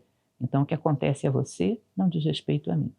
E não existe vazio no universo. Não existe vazio, existe uma continuidade onde ser toca ser. Necessariamente o que acontece a um ser humano atinge a humanidade inteira.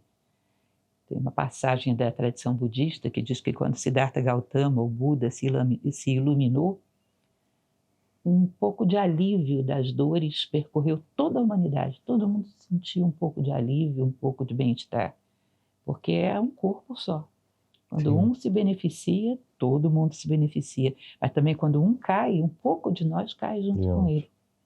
E, no entanto, quando uma pessoa cai, a gente tem tanto ódio, né? Não tem misericórdia. Julga, apedreja virtualmente hoje em dia, né? Eu fiquei impressionado uma vez de ver uma história de uma pessoa que cometeu um ato hediondo, não me lembro o que foi. Mas veio uma pessoa, viajou, atravessou o país para ir até o muro dessa pessoa e pichar com frases de ódio. Ou seja, que vontade de empurrar mais para o buraco, de pisar mais. Como se não soubéssemos que é uma parte de nós que foi para o buraco. E que a gente, para caminhar, vai ter que resgatar. É o projeto humano que faliu ali, né? E aí talvez ele foi lá pichar a sombra que nele ele projetou no outro. Algo que provavelmente se ele não aceita fora porque não sabe lidar dentro. Exatamente. Né? Em algum momento vai ter problemas. É como se você imaginasse que você está na beira da praia e você faz um suco na areia. Aí faz outro suco na areia. Você diz, tenho 2 sucos. Mas um é areia, o outro é areia, e o intervalo entre eles é areia. É verdade. Daqui a pouco vai bater um vento e vai unificar tudo novamente. Então não somos muitos, nós somos humanidade. É uma coisa só e a gente vai ter que dar um jeito nisso. E é porque a gente não tem vivido isso, embora conceitualmente muitos digam isso, que a gente vive tanta dor. A dor da humanidade é a nossa desumanização, a nossa ideia de separação, de que eu sou único, exclusivo, e essa é a maior dor, essa separatividade. Quando a gente entender de fato que somos convidados à fraternidade, não como conceito, mas como prática de vida, as dores vão cessar muito rapidamente. E você percebe como é que existe a tendência à fragmentação? Se você perguntar para uma pessoa pelo que ela luta, eu luto pela minha religião, eu luto pela minha cor de pele, eu luto pelo meu partido político. Ninguém vai te dizer, eu luto pela humanidade. São pedacinhos. É lógico, é um corpo fragmentado, é como se fosse um corpo canceroso, onde cada grupinho pensa apenas em si próprio e acha que isso vai funcionar. Não vai funcionar. Não tem funcionado. Né? A gente quer um mundo melhor, né? É interessante que eu acho que na oração de São Francisco, que é atribuída a ele, embora não tenha sido dele, né? Mas ele certamente foi uma pessoa que viveu muito daquilo que nessa oração está descrito. Ali não diz o que ele é, ele diz o que ele quer ser. Senhor, fazer de mim um instrumento da tua paz. É como se ele dissesse, me fazeis ser útil para o teu projeto humano. Onde houver ódio que eu levo o amor, onde houver ofensa que eu levo o perdão. Enfim, ele vai descrevendo as situações em que ele quer chegar lá para ser, como você gosta muito de lembrar, fator de soma. Né? Que sai da gente do egoísmo, do individualismo e vai para o coletivismo, para o humano, para a conexão. Eu me lembro de uma passagem, tem um livro indiano que eu gosto muito, não sei se você já teve a oportunidade de ler, que é o Ramayana. Não. Ramayana é um épico indiano que é uma coisa maravilhosa, para mim, o livro mais bonito que eu já li. Tem uma passagem que 3 irmãos, lógico, é uma coisa mítica, né? Então trabalha com idades, com datas míticas. Fala de 3 irmãos, 3 seres especiais, 3 asuras, que fizeram uma meditação de 10.000 anos para obter um favor de Brahma. E aí, depois de 10.000 anos de sacrifícios, de meditação, Brahma se viu obrigado a ir lá e atender ao pedido dos 3. Aí atendeu o pedido do primeiro irmão, do segundo irmão, e o terceiro irmão, que se chamava Vibhishana, Ele chega diante de Brahma e diz: eu só quero uma coisa, que a minha vontade nunca esteja nem um passo, nem à esquerda, nem à direita do Dharma. Imagina você poder pedir qualquer coisa no universo e pedir que a tua vontade nunca esteja fora da lei do universo, nunca esteja fora do bem. Eu acho isso tão impressionante. Eu acho que o dia que a gente quiser coisas dessa grandeza, a gente muda o mundo. O que é que eu mais quero, gente? Eu só quero isso, que a minha vontade não esteja nem um passo, nem à esquerda, nem à direita do Dharma.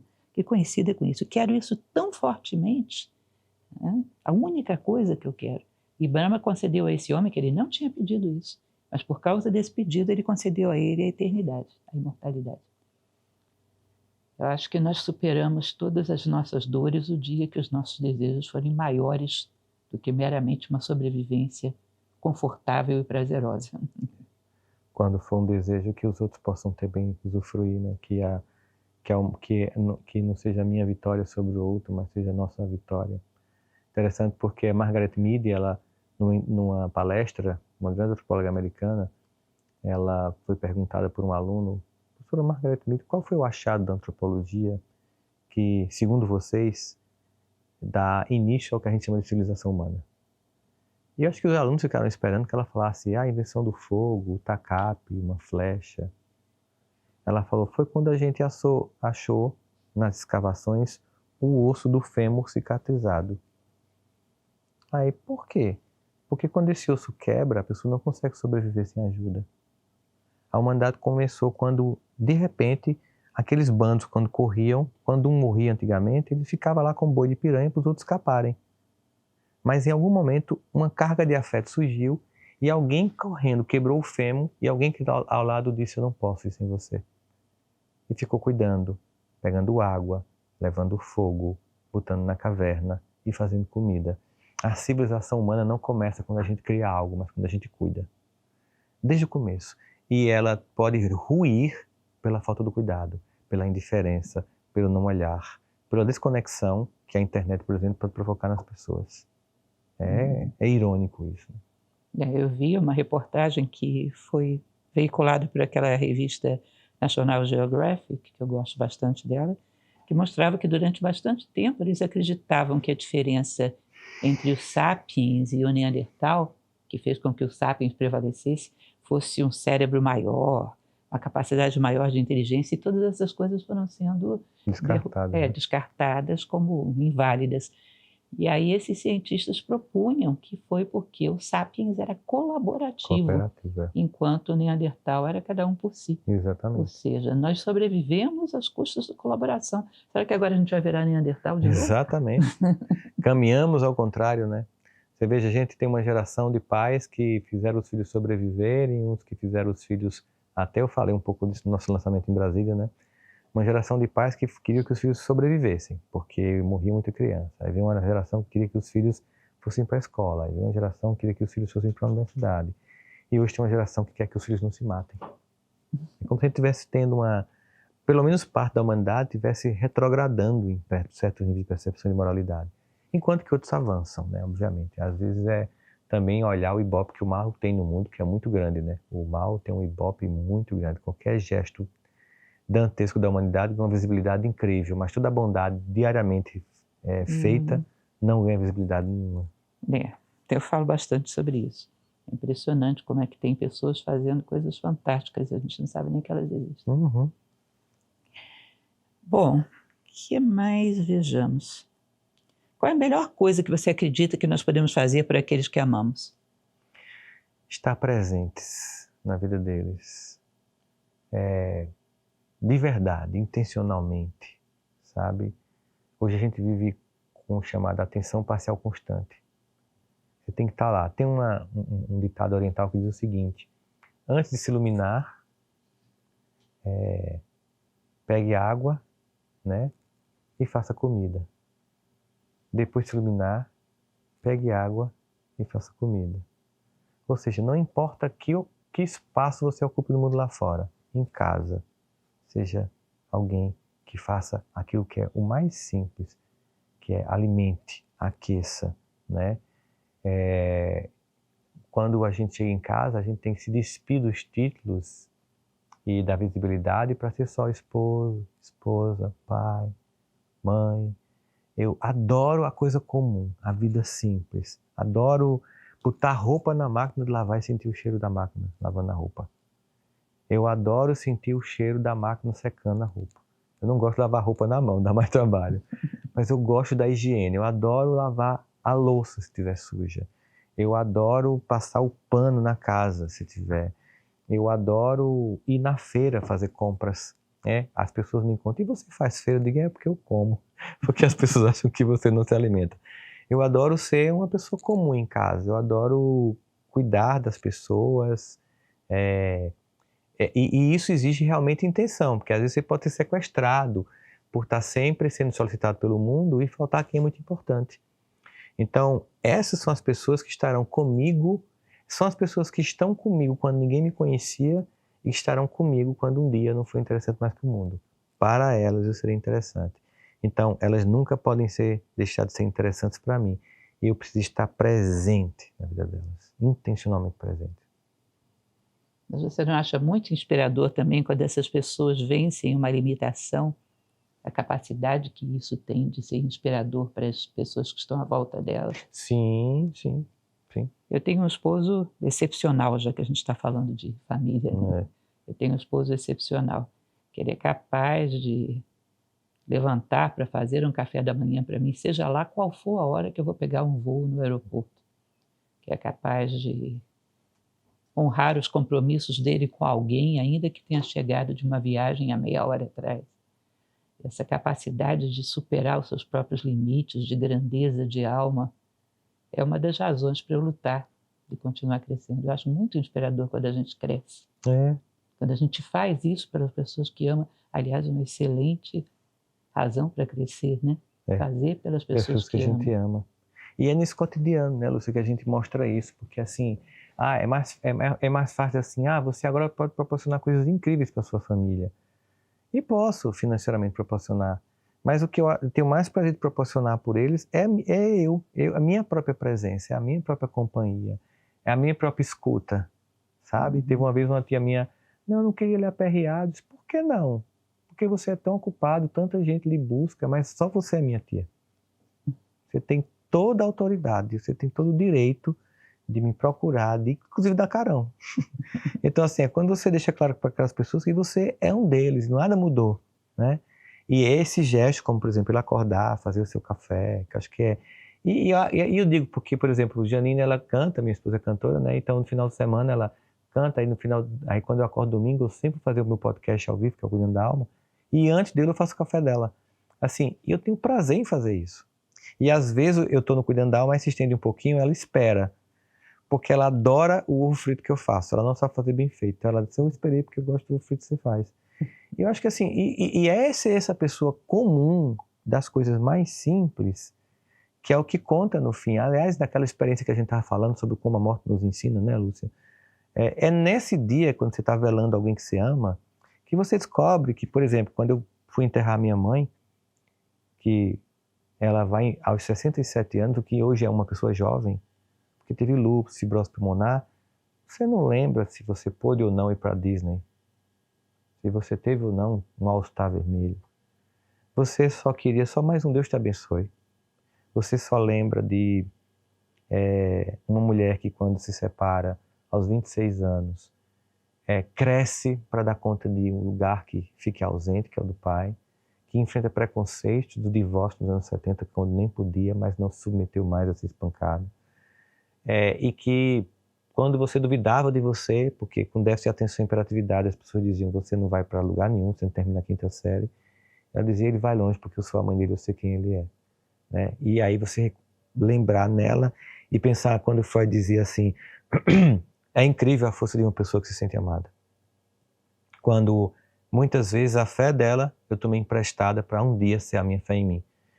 E essas pessoas é que são importantes, no fundo. Não é que é somente elas. Nosso objetivo é amar a todos, é olhar para aquela pessoa lá fora e tentar fazer esse exercício que você falou. E se fosse a minha mãe?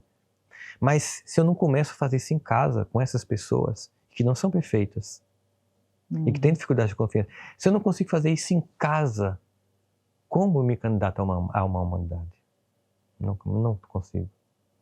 Você passa, como eu, porque eu tive a oportunidade de presenciar isso lá em Brasília agora, por aquelas coisas que a gente ouve quando vai dar autógrafo em livro.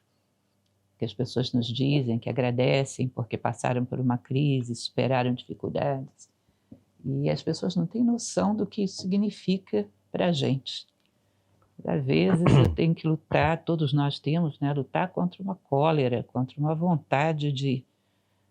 Tem certas pessoas que fazem coisas que tiram a gente do sério, né? Você segura aquilo, você faz em nome dessas pessoas. Cada pessoa que me diz uma coisa dessa me deu mais uma razão para lutar. É. Então, o amor é uma coisa incrível, como morde os nossos calcanhares, como nos obriga a crescer, superar, deixar dificuldades para trás. Como é incrível. No cotidiano a gente vê isso, né? Bom, vamos lá, deixa eu ver o que é que foi agora. Se você pudesse dar um conselho a um jovem que começa a enfrentar a vida agora, o que diria? Não tenha pressa em ter respostas. Aprenda a fazer perguntas. Aprenda a fazer as perguntas certas. Isso vale até para o ChatGPT. Se você não souber fazer as perguntas certas, as respostas vão ser superficiais pra caramba. Aprenda a esperar. Eu sei que há uma sociedade que cria uma ansiedade na gente e que nos esgota. Tem coisas que só vão vir com o tempo. Deixe de se comparar com os outros. E não deixe de ser você só para caber em algum lugar. Só para sentir um pertencimento pobre. Hoje as pessoas deixam de ser elas mesmas só para se vestir como todo mundo se veste, só para se falar como todo mundo fala, só para se sentir pertencentes, traindo a sua própria essência. Então, acho que conselhos que eu daria para mim, há uns 25 anos atrás, né, era isso, assim, tenha paciência, seja você, né, não queira caber a qualquer custo na vida dos outros, violentando sua própria essência, né? E a vida, ela vai se manifestar com uma força incrível. Agora também se movimente. Não espere que aconteça, né? Como diria Geraldo Vandré, quem sabe faz a hora, não espera acontecer. Há um movimento que é nosso, intransferível e depende da gente. Mas mesmo esse movimento leva tempo para acontecer. E não esquecer que é um ser humano, né? Honrar a condição humana. Eu acho incrível a natureza ter confiado em nós para alguma coisa tão grandiosa. E poder aproveitar essa oportunidade, né? Sim. A condição humana é capaz de coisas tão gloriosas. Nós deixarmos todo esse potencial perdido. Às vezes a gente se contamina por lembrar de quão baixo o ser humano pode chegar. De vez em quando é bom a gente lembrar de quão alto o ser humano pode chegar. Pode chegar. Lembrar o patamar superior da condição humana e não só o inferior. Todo dia a mídia quase que, desculpa a expressão, mas esfrega no nosso nariz. O quão baixo, né, o ser humano pode chegar. Tem que lembrar o quão alto pode chegar. Isso é fundamental. Lembra quando teve um jovem, Lúcia, que ele matou a irmã, depois matou o pai, aí foi para a academia, comprou pão e esperou a mãe chegar para matar a mãe. Nesse dia eu dei entrevista em Tudo Foi um Veículo de Comunicação. Sandro, para onde está ainda a humanidade? Como assim? E eu sempre começava dizendo, a primeira coisa que eu quero dizer para vocês é que esse rapaz não representa os filhos do mundo. Milhões de filhos do mundo estão em casa esperando os pais chegarem para comemorar mais um dia. Estão esperando um beijo de boa noite. Estão esperando para dizer o que aprendeu na escola. Estão esperando a mãe contar uma história para dormir. Milhões de filhos estão indo hoje cuidar de pais idosos, de filhas cuidando de avós. Essa é a humanidade. E esse jovem é a exceção do que nós somos. E é até por isso que eu estou aqui dando entrevista, porque nós estamos vivos, porque a maior parte de nós cuidou um dos outros. Então era meio que dizendo assim, vamos deixar de dar ênfase no mal. Aspectos negativos. Eu gosto muito de contar uma história, que eu acho até que já falei para você. Me desculpe se eu estiver contando de novo. Sempre adoro escutar suas histórias, aprendo várias vezes. Não fala uma coisa dessas que eu vou te colocar para ouvir a história daqui. Pode colocar. Tem um médico do Zimbábue, Dr. Dickson Chibanda, você conhece essa história? Não. Ele é um psiquiatra. E na época ele tinha uma paciente jovem e ele pediu para a mãe dela que trouxesse ela no consultório. E depois ele recebeu a notícia de que a menina tinha se suicidado. E ele foi perguntar para a mãe por que a senhora não trouxe ela no consultório. Ela disse que eu não tive a moedinha para pagar a condução para levá-la no consultório, era uma certa distância. Aí ele pensou, mas como é que eu posso chegar nessas pessoas? Tem uma quantidade muito grande de casos de depressão graves, um país muito pobre. E aí parece que tinha um número muito pequeno de psiquiatras no país, menos de uma dezena, não lembro agora quanto. E ele chegou para o governo e pediu que fizesse a importação de mais profissionais. E não tinha recursos para isso. Sabe o que é uma pessoa que não aceita um não aceita uma porta fechada? Ele teve a ideia mais insólita do mundo. Ele percebeu que dentro da sociedade no Zimbábue havia uma faixa de pessoas, que eram as senhoras de mais idade, que era uma faixa totalmente desperdiçada socialmente, estavam ali encostadas, não serviam para nada. Ele pegou os princípios básicos da terapia cognitivo-comportamental e foi passando oralmente para essas senhoras, porque a maioria era analfabeta. Passou, fez um curso de treinamento com um grupo piloto dessas senhoras, passando os princípios básicos da TCC. Junto com o amor delas, o espírito delas, de avós, a sabedoria de vida, botou essas senhoras para atenderem nos banquinhos nas comunidades, as avós do Zimbábue. Esse trabalho salvou milhares de pessoas. Essas senhoras, juntando bondade, experiência de vida com um pouquinho que ele tinha ensinado, resgataram uma quantidade enorme de pessoas. Ele fez um trabalho comparando um grupo que estava sendo tratado pelas avós do Zimbábue e um grupo que estava sendo tratado por ele e pelos psiquiatras. O índice de remissão delas era maior do que o deles. Deu um sentido para elas, que estavam inúteis dentro da sociedade, e salvou uma quantidade enorme de gente. Esse projeto das avós do Zimbábue sendo copiado pelo mundo afora. Agora imagina você o que é uma pessoa não aceitar um não. Aí tirar um recurso que ninguém imaginaria um recurso desse. E é capaz de fazer uma coisa dessas. Agora, quem é que conhece Dixon Chibanda? Agora, os marginais, os traficantes... Tem nome, tem título, tem codinome. Tudo, são super populares. João o Chocolate. Tem nome e codinome, né? A gente escuta. Você veja, de fato existe um ibope muito grande do mal. E ainda assim o bem não deixa de ser feito. E claro, acho que, por exemplo, esse espaço aqui, o Alma Talks, as palestras que a gente faz aí mundo afora, né, Lúcio? Tudo que a gente escreve junto, o podcast que você está fazendo, os seus vídeos, é um grito de indignação de dizer, não, existem pessoas de bem no mundo, existe esperança, existem ideias nobres, existem conceitos transformadores para a vida. Eu sei que se a gente estivesse fazendo um podcast aqui de lacração, ia ter uma audiência gigantesca, mas não é isso que nos move.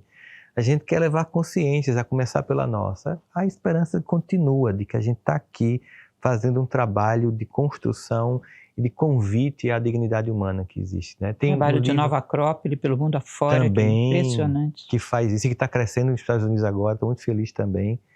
Eu tenho minhas queixas, porque eu já lhe disse, é a brincadeira interna da gente. Eu doido para ser aluno da Lúcia, claro que agora ela não pode, né? Mas assim, é esse movimento, sabe? Que tem a Nova Acrópole, que são pessoas que se unem para aumentar o nível de consciência e aumentar o padrão moral da sociedade. E em algum momento vai ficar claro que a gente é maioria, né? E que a gente vai inverter a ordem desse ibope do mal para dar visibilidade a todo esse bem que acontece diariamente no mundo. Vamos lá para as nossas perguntas, doutor Rossandro, porque ainda tem pergunta aqui pela frente. Você se considera um homem realizado? Eu me considero, Lúcia, não pelo que eu consegui conquistar em termos de financeira e visibilidade. Não é isso que me torna um ser humano realizado. O que me torna realizado é entender a estrutura da vida, o que é que tem que ser feito e diariamente me esforçar para fazer isso. O que realmente importa e diariamente me esforçar para fazer o que importa. Ter ganhado essa consciência me move, sabe? Não é mais o que o meu trabalho me entrega, mas é o que eu entrego com o meu trabalho. Não é mais o que eu usufruo financeiramente com o que eu faço, mas é o próprio fazer em si o que impacta as pessoas. Quando a gente está dando autógrafo, quando a gente depois termina uma palestra e a gente escuta no pé do ouvido pessoas que se emocionam, que choram e que dizem que algo que a gente fez moveu ou demoveu de um comportamento de autodestruição. Então isso é algo que me faz ter um sentimento que me faz sentir realizado. Não acabado, não que está tudo ok, não. mas que é insistir nesse lugar, né, de estar a serviço, que me faz sentir realizado. Eu acredito que o homem é um pontífice Confúcio falava dos decretos do céu, um pontífice entre os decretos do céu e os fatos da vida. E às vezes a gente está ali e consegue fechar esse circuito, ocupar esse vácuo, né? Fazer essa ponte entre essas ideias, esse plano das ideias lá do Platão e o mundo. Eu gosto muito dessa ideia. Alguma coisa veio ao mundo através de mim. Eu não vivi em vão. Naquele momento, alguma coisa veio ao mundo através de mim. Eu fiz diferença, né? Menos um vácuo no mundo. Menos um vácuo e mais uma pessoa acolhida, mais um sentimento de que você foi de fato útil, né? Como essas vozes do Zimbábue. Ou seja, às vezes alguém te convida para fazer isso, mas às vezes você tem que se convidar. Porque às vezes você tem recusado vários convites. Mas se você aceitar um único convite, você vai sentir tanto prazer em fazer isso.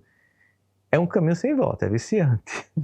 É por isso que Santo Agostinho dizia, né? Volto a repetir, que se o homem soubesse como é bom ser bom, seria bom por egoísmo. É viciante. O que fazer o bem proporciona dentro de você. Como também é degradante. Como fazer o mal destrói você por dentro. Era interessante como é que a gente faz um trabalho que, lógico, pode-se dizer que diante dos padrões do mundo traz algumas vantagens que as pessoas desejam, como visibilidade. Mas se fosse só pela visibilidade, não faria. Ficava em casa. É muito trabalhoso. É muito trabalhoso. Mas ainda assim, a gente encontra quem critique, né? É incrível. Geralmente quem critica, no fundo, é uma tentativa de se conformar pela imobilidade. Então, eu vou criticar porque... a gente vai para a África lá. Por que está postando? Porque eu quero dar visibilidade a isso aqui. Não é fazendo turismo de caridade, não. Que eu quero dar visibilidade a isso aqui. Né? Então, assim, sempre tem. Mas hoje em dia, realmente, eu faço vídeo de mercador a essas pessoas. Eu acho que tem uma frase que é atribuída a um ex-presidente americano, que eu não lembro o nome agora, não sei se foi Thomas Jefferson, que a Brené Brown cita no livro dela, Coragem de Ser Imperfeito. Ela diz assim, eu não escuto quem não desceu comigo para a arena da vida. Eu não escuto quem fica lá só fazendo assim ou assim, dando legal, sabe? Sentado ao redor. Eu só escuto quem está comigo na arena da vida, tentando fazer um mundo melhor. A essas pessoas eu dou ouvido. Então eu faço um pouco desse exercício hoje. É o que a gente faz, mas é muito importante que as pessoas na internet saibam disso também. Né? Exatamente. A quem dar ouvido. A quem dar ouvidos. Exatamente. Bom, você acha que a humanidade está progredindo? Eu acredito que sim, Lúcia. Ela não progride de forma linear, né? Tem hora que ela meio que anda como na música de Lulu Santos, com passo de formiga e sem vontade. Tem hora que a gente sente avanços claros, tem hora que a gente sente alguns recuos. São processos históricos, cíclicos e dialéticos, que tem um monte de superposições de análise para serem feitas, mas existem 2 livros que eu recomendo muito. Um chama-se Os Anjos Bons da Humanidade, de Steve Pinker, que é um psicólogo canadense, que ele fez uma pergunta: a humanidade melhora ou piora? Fez essa pergunta e mandou para todas as academias do mundo. Aí ele disse assim, eu não quero opinião, quero dados. E nenhum deles não mandou dados que não mostrasse que a gente só melhora. Dados. Mas aí ele começa a argumentar no livro, só que você jamais vai ver alguém fazendo uma manifestação, por exemplo, na Paulista, a humanidade melhorou. Não, só vai falar da falta, né? Ninguém vai, por exemplo, mostrar, é fácil dizer assim, que horrível, mais uma pessoa morta na cadeira elétrica, por exemplo, num estado dos Estados Unidos.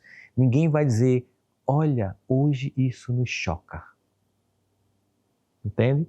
Se chocar com o mal, já mostra a elevação de consciência. E um outro livro chama-se Humanidade, também com um conjunto de pesquisas mostrando que, apesar de toda a divulgação do mal, o mundo só melhora. O que eu percebo é que a gente tem uma certa impaciência com o progresso da humanidade. Nós não percebemos o quanto é difícil o nosso progresso. Progresso pessoal. Superar um defeito não é brincadeira. Você pensa que venceu, ele te pega pelas costas amanhã. Aí é mais uma temporada de luta, às vezes uma vida inteira, lutando contra uma coisinha desse tamanho. Portanto, a gente não pode esperar que coletivamente a velocidade seja tanta assim. Eu acho que às vezes a gente pensa, Lúcia, porque a gente consegue tanto avanço material, que esse avanço material deveria ser acompanhado do avanço moral. Porque comparar a sociedade do século XIX sem luz elétrica para a que a gente tem hoje é uma coisa absurdamente incrível que a gente fez. Mas a gente não conseguiu esse mesmo desenvolvimento na alma. Ah, claro que não. Costumo dizer que se você compara, aliás, o nosso fundador de Nova Acrópole ele falava isso, se você compara um cidadão que comandava uma biga romana e um cidadão que comanda um avião a jato, progrediu a máquina. O homem não tanto assim. Exatamente. Aliás, eu não sei nem dizer se realmente progrediu. É um processo muito mais lento, muito mais complicado, principalmente quando você não o está buscando, como hoje. Isso não é o foco da vida. Passa a ser um subproduto, não é o foco, não é a busca. Busca-se o progresso da máquina, não do homem. Do homem, exatamente. Mas tem que esteja conseguindo. E a gente vai, como você lembrou que quando um único ser humano alcança um estado de consciência superior, ele inspira, né? Se a gente tiver um grupo de pessoas que fazem isso, as transformações sempre não foi a massa que mudou, né? Foi quando uma massa crítica de pessoas fizeram um movimento que inspirou a massa a uma mudança. Sim, um referencial. Né? Um referencial. Tem uma passagem do Epiteto, filósofo estoico, que ele diz que as sementes de grandeza no homem necessitam de uma imagem para florescer e germinar. Exatamente. Necessitam de um referencial. Exatamente. Bom, e por último, enfim, qual é o seu maior medo? Eu tenho medo sobre a minha própria vida e tenho medo sobre a humanidade, né? O meu maior medo é perder o propósito.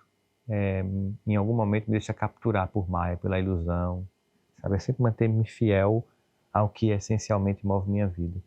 E hoje, diante de todas as transformações pelas quais o mundo está passando, com computação quântica que está começando a ganhar possibilidade de se tornar real, junto com IA, nanotecnologia, robótica avançada, aí eu fico pensando, ou a gente vai para um mundo superior, ou a gente vai afundar, sabe, como Atlântida, meio que não tem um meio termo, ou a gente dá uma disparada, ou a gente se destrói, porque a gente está mexendo com forças que estão dando muito poder a pessoas que não têm tanta moral.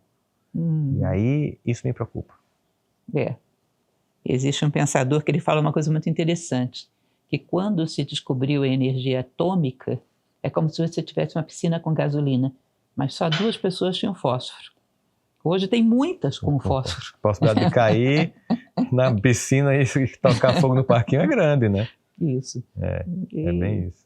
Cada vez mais a tecnologia em mãos irresponsáveis, que mostra essa questão do conhecimento sem sabedoria, né? Onde pode nos levar.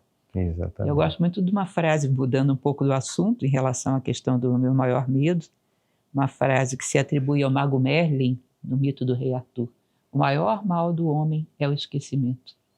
Eu tenho muito medo do esquecimento. Esquecer o que é fundamental, o que eu vim fazer aqui. Tomara que isso não nos acometa. É isso. Continuemos assim, filmes e fotos, né, nos propósitos. É isso aí. Prazer enorme sempre estar com você e lhe escutar e aprender. E vice-versa. E é isso, gente. Muito obrigada pela presença aí de todos. Eu espero que isso possa render algumas reflexões para vocês. É a nossa vida. Nós estamos aqui de coração aberto compartilhando a nossa vida. E vida com vida se paga, né? Que vocês possam trazer isso para dentro da vida de vocês também e que possa fazer alguma diferença. Um grande abraço.